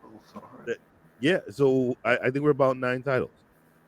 So and counting this new one coming up. That's just AEW titles, not to mention all the Ring of Honor titles that they have on their programming as well. Listen, I don't even keep up with those titles anymore. First of all, those titles don't mean shit because they're not on TV. Okay, isn't what's this guy? This guy been the world heavyweight champion for Ring of Honor? What's his name? It's Eddie Kingston. Yeah. He beat Claudio Castelloni. Yeah. And then Samoa Joe the TV champion. On their pay-per-views, their titles are mainly defended on the pre-show. And once or twice they make it to the main show when like one of the top AEW stars is holding the title. But Listen, all those titles just need to become the 24-hour championship. The R8 titles, that's what they need to be, because nobody cares. Nobody. I don't want to say it like that, but really, no one cares. About that championship. This is going to be a title. They try to make it relevant when they put the ROH World title on Jericho for a while, for a couple months. This is going to be a title that's going to be for Will Ospreay. Right. But and although too, to add, the culmination when it ends for this tournament and to crown a new Triple Crown champion will be at the next pay-per-view World's End. Oh, So the that's New York in one. December. Are we going to that, guys? Are we going to go to World's End on December 30th? Is that in Connecticut or is that where's that? It's nearby. They can go to Connecticut? Nah, it's close. It's Long Island. It's UBS, I think. Yeah. I'm pretty sure it's at UBS. I know that their tickets are buy one get three free. So I mean, so, No, it is, right? You're Yeah, trash, it is. bro. if it's not that, it's buy one get one. I know that for a fact. You're a heel. You're a heel, man. I'm not joking. There's actually a promo. There's actually a flyer going around. I think. Have y'all seen it? You know what AEW definitely is No, I'll look for it. I did see that. They said like you buy like you buy one ticket, you get two free. So it's some shit like that you just said. I seen it. Yeah. And they were trying to complain about it. People were trying to complain about it, but they try to justify it. It's like whatever. But I was thinking about like some of those released talents who will go over to AEW now to have a good ass match. Or Will Ospreay, and I'm thinking about Will Ospreay versus Dolph Ziggler. no. I was about to say Muhammad Ali, but Mustafa Ali. yeah, Can Mufasa. I It's tell you something? Mustafa. Can I tell you something? You ain't shit. Okay, you SourDiesel. You ain't shit. That was your guy. That was your guy. You He's used to still argue down to the ground. You can't remember the man's name. Listen, Cam. You need to when we get off the show. You need to do No, a I know. voice I was record listening. about Now I him. remember. Do a voice record to him saying he needs to remember his favorite wrestlers' names. Okay. This man used to listen, ladies and gentlemen, in podcast land and YouTube. This man used to argue about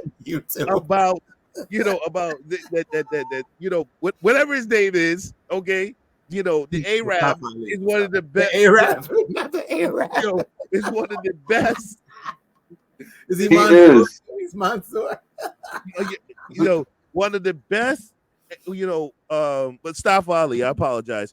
Mustafa Ali is one of the best out there. He deserves a push. He deserves He does. He would smoke his spliff after and feel like Jordan after he talked about the man. And then now you have the nerve.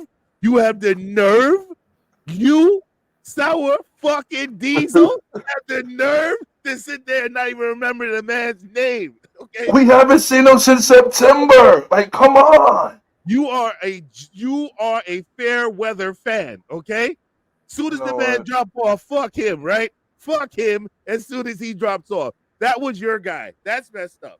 I just said I can't wait to see him come to AEW fight Will Ospreay Who's him? for the Triple Crown Championship. Who is him? The Triple Crown Championship. All right. So real quick, let's do a quick game. Three matches you want to see Will Ospreay have? In AEW, Yeah. Buddy Murphy, Malachi Black, and it would be it got to be people that's already signed in there, right? Yes, in AEWs. Pac, the bastard Pac. I would say Yo, my number one choice. I had that match. That's the first match I thought of. That's why I came up with the game. So for me too, Pac. I'd like to see him. Well, we already had it, but I would like to see him actually go up against. What's one of the? Then I shouldn't bother to do it. I was gonna say one of them pillars. But Sammy Guevara, I think him and Sammy Guevara could put on an entertaining match. I don't know there, friend. You serious? You don't like Sammy's matches? It's gonna be botchy as hell. Sammy hurts himself and other people at the same time. I really just, I don't know. I get where you're going with this. I do. I just don't know. Sammy hurts himself. Sammy hurts the people. I don't, He hurts the fucking equipment. Like he just everything. He's I like Sammy. I like him a lot. I just think that he's very botchy. That's true. No, Yeah. You're right. He does do a lot of botchy stuff. Yeah, like I think honestly he's trying to surpass. I think he's trying to really put the best show he could put on, but he needs to really slow down sometimes. It's so interesting because I was having a conversation the other day, and I was talking about that what AEW is missing is agents that could really go over the match with you, but people that's on your level, like people that's like for someone like for Sammy, maybe a Dean Malenko in the back, goes over the match, match by move, and could able to explain to them exactly how they need to do this. I think that promo class needs to be given in the back, okay? Because for the love of God, everyone should not be picking up a mic at AEW, okay? So I think that Chris Jericho and Jake the Snake needs to be in the back, and everybody needs to be able to sit there and shut the fuck up and listen to them teach a class on how to do a promo. You have, and you got Ric Flair that could teach them too. You got Ric Flair too. No, I'm serious. You're right. No, yes, Ric Flair. But do you think? I feel like old school, old Ric Flair, right? Who we fell in love with, yes. But do you think current Ric Flair still has this Ric Flair always trying? It doesn't even matter if it's current. His old Ric Flair is still within him, and he has the knowledge. I feel like psychologically, Ric Flair is damaged. I just, that's all I'm saying. You think the old Ric Flair is still there, Sawadee? Because Ric Flair is always on TV crying, and he always drinking empty water bottles. So I don't understand. Okay, he still has that in him. Empty water bottle in his hand, and always pretending there's still water in the bottle. And I'm like, yo, Rick, it's done. Drop it. Throw it in the garbage, bro. I don't know. He kind of going outside because to me it's like he just going out because of who his name is. You know what I mean? Like he's still living off that old time. Like them old guys that don't want to get old. Like, boy, you still out here sagging your damn pants like you 50. Can I tell you something? He had on some drip. And he's the only. First of all, that was because the Amigos. The Amigos hooked him up with that. In the Sting Christian Cage match, the 6-man tag match, and I'm like, if you're playing the role of a manager, why are you coming out by yourself? Why first of all, why is your entrance music playing, right? And you're not an active participant. He wasn't special guest referee. He wasn't special commentator. He was just ringside. Like, what the hell? And to me, that made no sense, bro. That's Ricky. What it means is Tony Khan just want his idols signed there, and just to sit there and do absolutely nothing. You know what I'm saying? Like, because what is the purpose of Ric Flair being there? None. I mean, Tony Khan, he's the ultimate mark, bro. He's a mark. Yeah. Good money, bro. What else you got? Yeah, I got So earlier you said like we was expecting new talent for AEW, right? We thought Tony Khan was like, hey man, come through Saturday, come to what the fuck was it? Full circle, full event, full gear, full in effect. So come over here, pull up. I got a big announcement for you because we're signing a new AEW star. In which he happens to be somebody who's still signed with him, or that's already in the company, was Will Ospreay. You dumb fuck! It could have been the person who we seen arrived at the fucking welfare office, Ring of Honor. That's Rhonda Rousey. Like, why did you not tell me that Rhonda Rousey was going to be right up in here? In the Brownsville welfare center, get them stamps. Yeah, doing. I mean, over here trying to talk to Miss Johnson and them coming out like somebody happy to see her here. What the? Why would you go to the fucking graveyard of all graveyards, Ring of Honor, something that's on a fucking app? You're Rhonda Rousey. You think your name? She think her name is gonna do something for them, and she ain't gonna do nothing.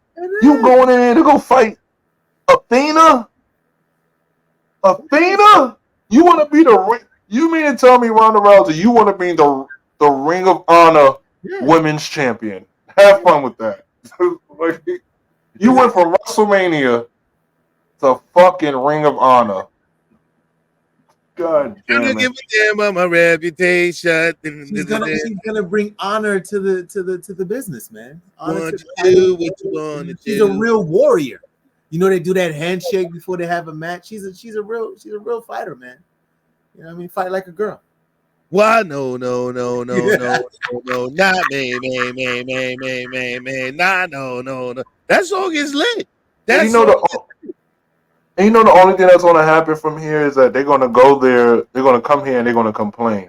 Now I want to know how this is gonna work because in the rumor mills, Mercedes Moné supposed to be coming to AEW, right? Now if Rhonda Rousey is at the ROA, and you know they're gonna try to cross over to the A. We're not gonna skip past that. You just try to turn an A into an H. We're not gonna skip past that. He did it. You put the ch on the end. You seen it. But you know they're gonna sneak over in the AEW, right? On the AEW roster, right? And then, I mean, but you don't vision, man. The reigning Booker of the Year, okay, has a long-term vision. He's gonna bring in Mercedes Moné. All right, he's gonna have Rhonda building up on ROH, and then they're gonna collide at All In and bring up that old school beat, and bring up that come here, bring your WWE beat here. You know, in London Town. You know, that's how it's gonna work. You know, it's all for London Town. All I want to say is, I don't give a damn about my bad reputation. Oh shit! Living in the world, it's a new generation. Is he reading the lyrics? I know he's reading the lyrics. What you do, what you want to do, when you have something to do, but I don't give a damn about my bad reputation. I know that's right. No, not me. I'm very happy that Joan Jett is still getting a check because I think Joan Jett is very underrated as a rock star, you know, and I think that song Bad Reputation and I Love Rock and Roll are two great records. That's it when it comes to that song and Rhonda Rousey. That's the only thing that I found entertaining. You know what I'm saying? I'm like, okay, I was like, this is a good Joan Jett could keep getting paid. I'm really happy about this and what happened. Right. Now, the fact that Rhonda Rousey joined ROH, has she or hasn't she? So is it official? I don't know. Is that a thing? Is it officially she's there? Well, I can't say I know for sure, but because he probably would. Once you're kind of on both. So I think it's really an AEW contract because the girl had a match on that ROH show that she made the appearance on ROH. Roderick Strong's wife, Marina Shafir. Maybe they're doing a developmental with her again, you know, to get rid of the ring rust. I don't. She just ring rust. She just put at SummerSlam. She shouldn't have that much. No ring rust. I think because that's her girl, bro. Like so she's probably gonna try to do for her what she did with Shayna, and she's probably it's more like a give back tour if you think about it. Right? You need to tell that girl to put some goddamn shoes on and get some appropriate wrestling gear.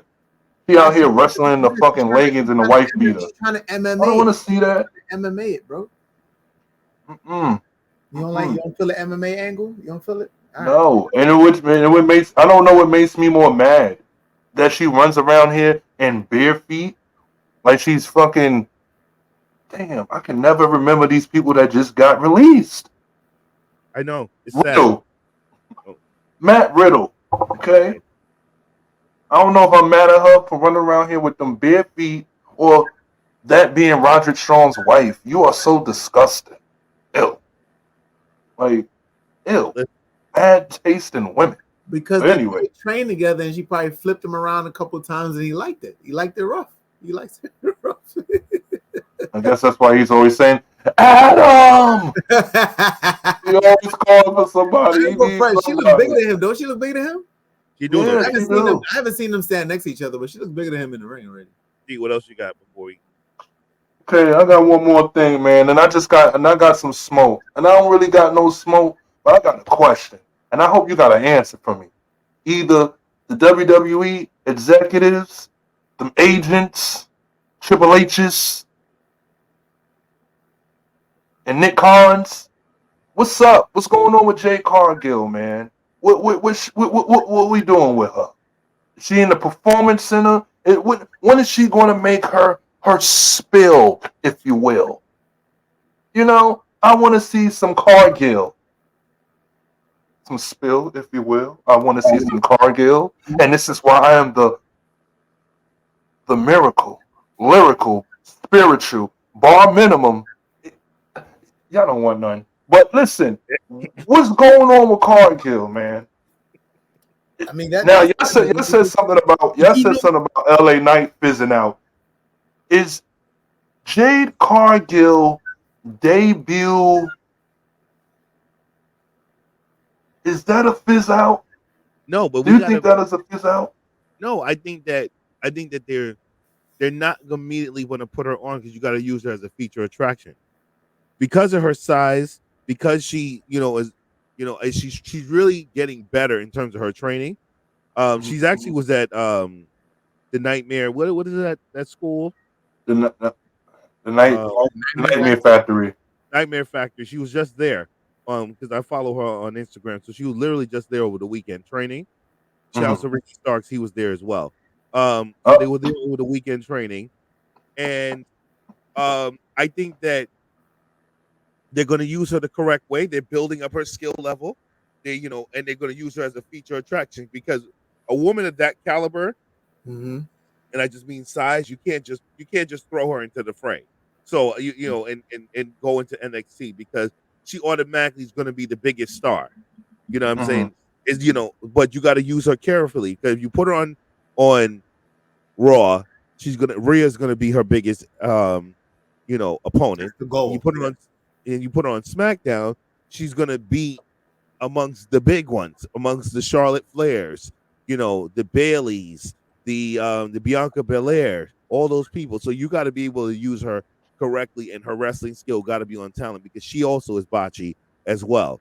So I'm pretty sure that they're fine tuning her talent right now as we speak before they bring her out. So because also if she comes out and bombs, that's gonna be it. This audience give her a second chance. All this build-ups and stuff is gonna be crazy.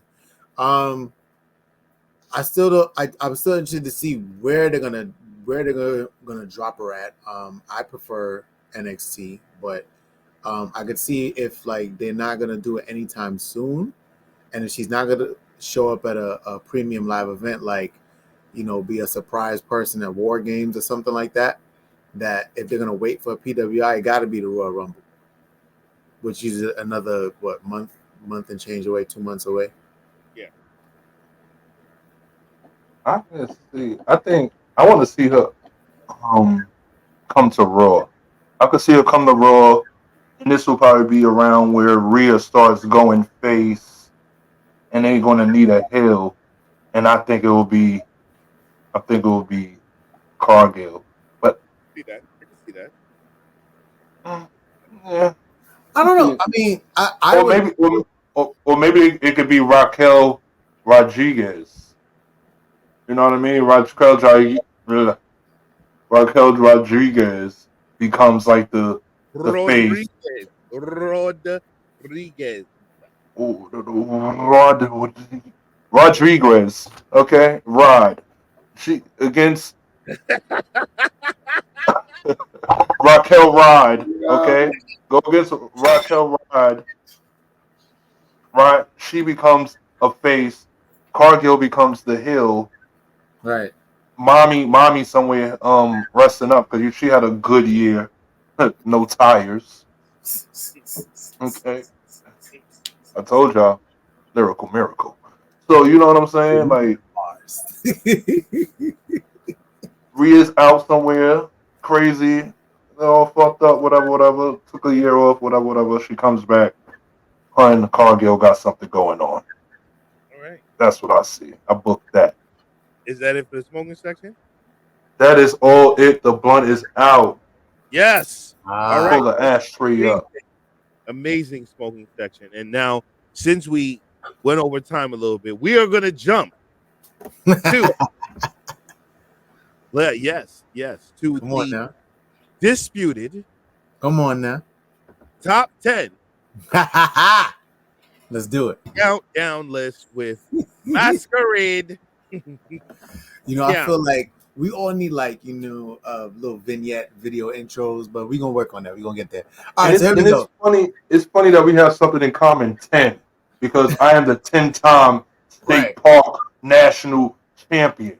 I'm not gonna lie, I believe in like numbers and astrology stuff, and all that. And I feel like that was like a synonymous thing. So that's really the reason why I put top 10 and not top 5 or top 3. But you on point. You got it.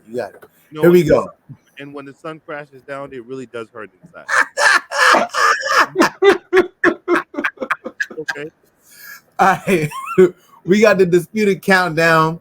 All right. This one is the top factions and stables for the past 10 years, dating from the 2013 to 2022.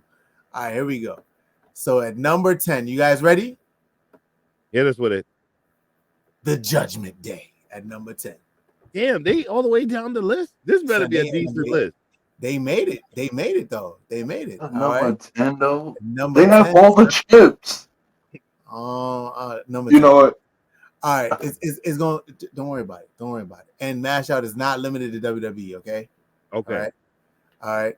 Number 9, Los Ingonables. Listen, you do this all the time. What are you talking about, bro? That's like Roche, Bro, do your research, bro. You do the research. That's like Bandito and Rush, All right. Yeah. Okay. Yeah. And Andrade. You know what I'm saying? Anyway, number 8, the Undisputed Era. Yeah. Whoa. It only gets better. You're gonna see why it only gets better, bro. No, wait, time out. How the fuck the Los Intangibles is number 9 and Judgment Day is 10?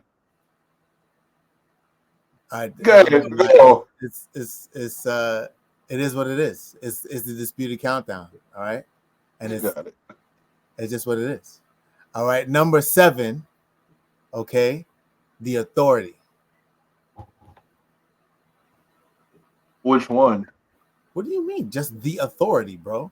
Wait, Triple H. Oh, Randy, Kane. Yeah, when the whole thing, they had a bunch of different members. And Seth. It was mainly Triple H and Stephanie, and whoever else they brought into the Authority. No, I had like that. Yeah, the Authority was my shit. That was dope. All right, number 6, the Wyatt family. Yeah. It would have been more of a stable, though. Huh? It would have been more of a stable. Yeah, but I told you this is the top factions and stables of the past 10 years. Are you paying attention, bro? You didn't say that. You said factions. You did not say and stables. No, when you rewind the tape and watch it back, I said this is the disputed countdown. You don't with get the top tired, factions and don't stables get of the tired. past 10 years. As you go along, it changes up the list. You want me to share it? I will share it right now. Where's the for those of you on YouTube? You know what? I'm gonna hit present because my boy is wilding. My boy is wilding, bro. Okay.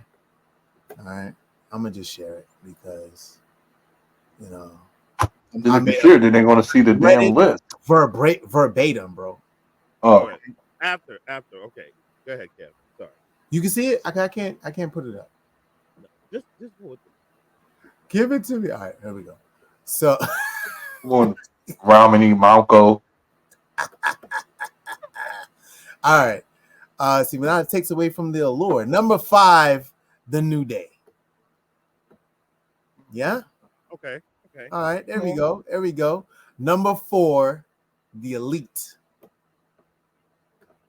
Okay. You put the What? Elite? I put the Elite over the New Day. Yeah, I did that. What? You talking about Just Kenny Omega, Cody Rhodes, Hangman Adam Page, and the Young Bucks.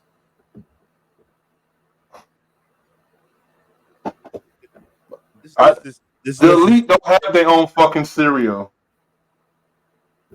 They don't got their pancakes, okay? Look, how the fuck you put them? I love me some New Day, but this is a tough list, bro. It's a tough list. All right, it's a tough list. Okay, you got to look at the whole picture, the whole scope. All right. Right now, the New Day is a little down on the popularity. You know what I mean? And the top 3, you know what I mean? Like they still. Well, so you're going off of popularity. You're not going off of facts. You know what? Don't worry about it. Number 3, The Shield. Okay. All right. For the last 10 years, that's been one of the top factions or stables, rather, of the last 10 years. Like the members of the Shield, they're all running the wrestling business right now, even though they're not together, but they still running the wrestling business. Number 2, the Bullet Club, and only because they got so many people who did so much impactful things in wrestling. Put the Bullet Club up there, bro. The Bullet Club is not even no fucking last 10 years. What are you talking, bro? It's from 2013 to 2022. I'm sharing it on the screen. How you not? You know what? Anyway, but we gotta talk about the Finn Balor era. Which era? The Finn Balor era? That was the best one. Era, bro. Like the whole thing. They not dead. If they died and they were gone, and we just spoke on these guys last week. At the time, bro. You could judge that one, but it's still going. Anyway, look, it needs to die. Bullet Club needs to be over. Number one. Let's take it. The Bloodline. Number exactly. The Bloodline. Oh. All right, the Bloodline is the number 1 faction. The Bloodline for the last 10 years. The Bloodline. The Bloodline. Okay. You are out your rabbit ass fucking mind. The fuck. It's only a 10-year. Number 1. And how the fuck you put Undisputed Era at number 8? Yeah. That is so disrespectful. What are you talking about? No, it's not. They made the list. Undisputed Era is like the next. You know how many factions and stables have popped up in wrestling in only the last 10 years? And to be in the top 10, that is an honor, bro. First of all, you put the Los Cabrones as number 9, and okay, and I don't even know why. They were good. I went back and watched their footage. They were really good. I would have took you know what? You're a cheater. You're a cheater. You're a cheater.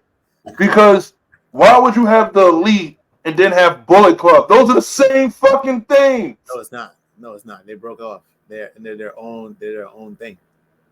It still counts. Elite started a whole wrestling. Still conjunctuate wrestling, all elite wrestling. All right. Elite is different from the Bullet Club. Okay, guys. So you know what? If you agree with Cam, the rarity, what you could do is put a comment under the YouTube post. All right, or hit us up in our DMs on Instagram at the Three Amigos Podcast. And if you agree with any of these people that's on the list and in the order he gave them, okay. I mean, it's disputed for a reason. You don't like the order, you can switch it up. You could take somebody off, put somebody on. It's up to you. You know what I mean? All right, so we're gonna move on real quick for one last segment we have to do, because by the time our show airs this week, the next show will be after the Survivor Series. So we have to do predictions. Yeah. And as your reigning, defending, undefeated prediction champ of the world. Yeah. I'm going to list out the matches. Now, here's the thing. I just want to say one thing. When I speak, it's a spoiler. It's not a prediction, it's a spoiler. I got it. Yeah. When I speak, it's a guarantee, ladies and gentlemen. Is it? And, We could bet with your picks. Is that what you're saying? you could take mine to the bank, brother. Take it to the Okay, bank. you could take mine to the bank, brother. I feel you. Okay, because guess what? I don't do characters. That's usually D. But I'll just say one thing: I am that damn good. Okay? All right, that's just how it is. All right. It trips. Okay, I am that damn good. All right, so let's go over the matches one by one, gentlemen. Let's get it going. All right, Random Thoughts. Wherever you listen to the show or watch it, you got to do yours on social media. All right, that's the thing. Right now, Masquerade, Diesel. We about to do it right now on the show. Okay, first match: Gunther versus The Miz for the singles WWE Intercontinental Championship. I'm going to go with Gunther. Sour D. Gunther. Okay. Masquerade. Gunther all the way. Well, Volta. I don't like Gunther. I like Volta. All right. So all three of us went for Gunther. All right. Next, Rhea Ripley versus Zoe Stark for the Women's World Championship. I'm going with Rhea Ripley. Cam. Why would I pick somebody else over Rhea Ripley right now? Rhea. We going with double R. Big Mommy. All right. So everybody, I'm going with Rhea. So that makes all three. Again, Rhea Ripley. Next, Cody Rhodes, Seth Rollins, Jey Uso, Sami Zayn versus the Judgment Day. All right. Which is Damian Priest, Finn Balor, Dominic Mysterio, and JD McDonough. Plus, we have the mystery person coming in. So you have to pick two spots. You got to pick the winner, and who do you think the mystery opponent is going to be? Big Daddy Cool, you go first. I'm gonna go with the winning mystery mystery partner team of Randy Orton teaming up with Cody Rhodes, Jey Uso, Seth Rollins, and I'm really bad at forgetting names, and Sami Zayn. Okay. All right. Cam. I don't like them. And I tend to pick not with my heart, but with logic. I'm gonna have to say the Judgment Day. And surprise partner, guest person, I don't know. You could say no, it could have been CM Punk too. Oh, could be CM Punk. You're right. But I feel like he'll make more of a heelish kind of thing. But yeah, CM Punk is a good guess. But I'll go with KO. All right, I'm gonna ride with Cody Rhodes, Seth Rollins, Jey Uso, and Sami Zayn, and I'm gonna really say it's gonna be Randy Orton. I don't see, even though there's a big part of me leaning to CM Punk, It's Chicago. It's Chicago and it's the All-State Arena, but and I think that I really think what would end up happening, what I hope don't end up happening if it is Randy, is the reaction that Rey Mysterio got at the Royal Rumble that year, right? When they all thought it was going to be Daniel Bryan coming out, and it was for the number 30 spot, and it was Rey Mysterio, and he got booed out the arena. So I really hope that does not happen to him. All right, next on the card, Bianca Belair, Charlotte Flair, Shotzi, and Becky Lynch versus Damage Control for the women's War Game match. This one I'll start with. I'm going to go with Damage Control. D, I'm gonna go with Charlotte and them. Okay. Cam? A new faction has been formed, or an improvement to the faction. And as much as we like to see the heroes win, Damage Control needs this victory more than I'm picking two heel teams. Typically, that's not how it goes, but fuck it, Damage Control. All right, and last but certainly not least, Carlito versus Santo Escobar. What? That's on the card? That's on the card. Oh, that's good. Masquerade. Wait a minute. Who you got? Me? I know Santos needs the win, but Carlito's gonna get the win. Foolish child.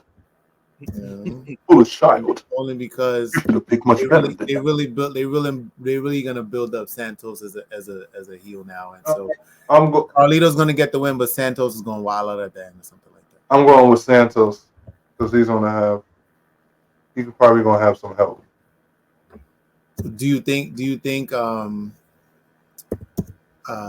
his original faction buddies is gonna turn on him too and go back with Santos? No. No. But I'm gonna ride with. I'm gonna go with Santos. I'm gonna go with Santos on this.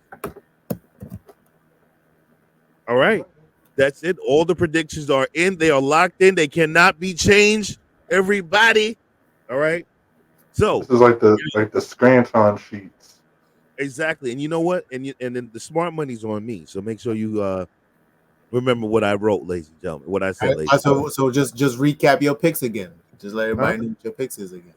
I want them to rewatch the show all the way. Yeah, don't be switching up during. Don't be switching up your answers during the PLE. Listen, we can't undocument it.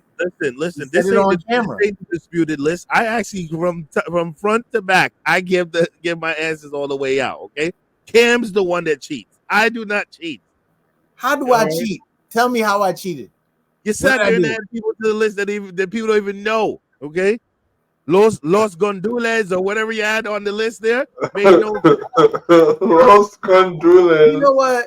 Why don't you go do some research? All right, how about that? How about you go online? All right, you go see who the people think is the top 10 factors. Most intangibles. Years and shit like that. How about you do that? Okay. Los Morena. All right. So nonetheless, guys, that's it for the show for the evening. All right. With final thoughts and wrestler of the week. Big Daddy Cool SourDiesel. Oh man, listen, man. Over the weekend, I had an argument with my love. You know, I just want everyone out there to don't get into something stupid and make dumbass decisions. You know, think before you talk and love on your person before you get into stupid shit. Take it from me. Who's your wrestler of the week? Oh, my wrestler of the week. Will Ospreay.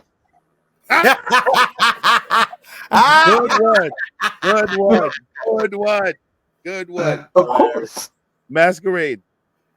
Let's see. My final. Well, let me give my wrestler of the week first. So my wrestler of the week. I like to pick people who compete throughout the week. And I've been trying to pick a WWE person, but it seems like third week in a row I'm gonna have to do another AEW person. I'm gonna go with MJF as my wrestler of the week.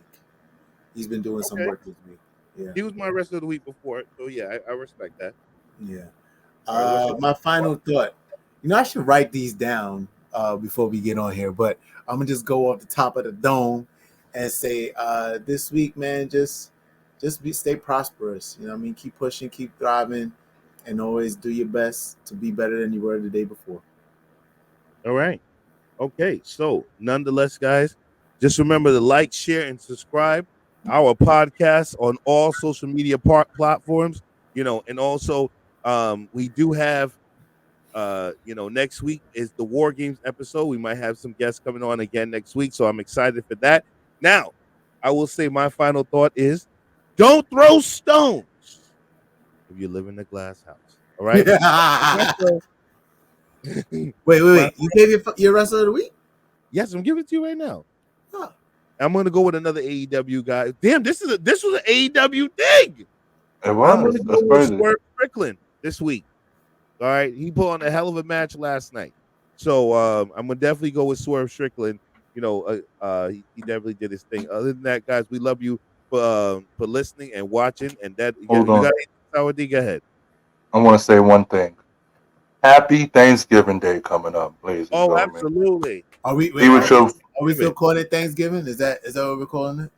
I don't even. And that's what the people want to call it. But I just have a special request to anyone out there. I want baked macaroni and cheese, not that watery down bullshit. Don't put that fake cheese in there. Don't put that one cheese in there. I want the cheese cubes in there. Chop the cheese cubes up. Get it all up in there. You dump the cheese. I want it very cheesy, and a little burnt on top, and a little at the bottom. And one more thing. Yes. I want some cornbread stuffing. I love cornbread stuffing from the scratch. I love cornbread stuffing too. High five, bro. Self high five. Okay. I love cornbread stuffing as well. Also, speaking about that, we're adding to it. I just want to say also, don't invite me to your Friendsgiving if you can't cook, because we're not going to be friends and there's nothing going to be to give. Okay. I like fold them. That's a good note. Yeah. You gotta fold them plates like we fold them tables. Exactly. Uh-huh. You know when the food is bad, when the plate's folded or it's turned all the way down in the garbage. Right. So they don't want to see what you threw away. I always do that. Facts. That's facts. That's big facts. All the way down. That's when you know it was bad. Or like if you had like a big party, you ever seen somebody just like leave a plate, put another plate on top, and then just walk away, and then let them clean it up. They come back for it. Like, you know you ain't coming back for that nasty shit. Like. Yo, I used to be the master of finding like I like a garbage in the neighborhood. Like I used to walk the next block and dump the bag full of the garbage. So I didn't want that coming home with me. Yeah, like you get home late night, right? You done been all out. You coming home from the barbecue. Now you come in there, come throw that shit up in the microwave, and you get it out, and you get some nasty ass shit. Exactly. Greens all nasty, all dried up. Well, if I'm taking home leftovers, that means it was good. If I leave your party and I don't leave with a plate, that means your food was bad. You know what's interesting? I'm not a leftover person. Is that I do not take doggy bags home because one, I never remember to eat it. So that's like a big issue for me. Like I never remember to eat it, and then also, I feel like it's a process, right? I don't want to warm up the food again. To me, I don't think it has the same je ne sais quoi anymore. You just say je ne sais quoi? Yeah, you have fancy all the accoutrements. You can't eat the same thing back to back days. Is that what it is? I cannot. I can't. I'm not a leftover person. I'm different. I can eat some 3-4 days in a row. Eat the same thing. That's another thing. Anybody out there that's a leftover person, comment, share, subscribe. Let us know. Let us know about your Thanksgiving. Let us know what you like for Thanksgiving. Yeah. Let us know about some leftovers. You like leftovers? You fucking with them or not? And also, listen, clean out your fucking fridge, people. Okay, 4 days after, everything has to be thrown out. Okay, do not have shit still in the fridge 4 days later. It doesn't make sense. It's not good anymore. It's time to get rid of it. Shout out to my people that still save the ham bone. You know what I mean? You can make soup out of that. You can make soup out of that. Right. You know what I mean? My mama used to do it. Yeah, you can make soup out of that. All right, fellas. All right, we love y'all for listening and watching. We talk to y'all later. That's right, baby.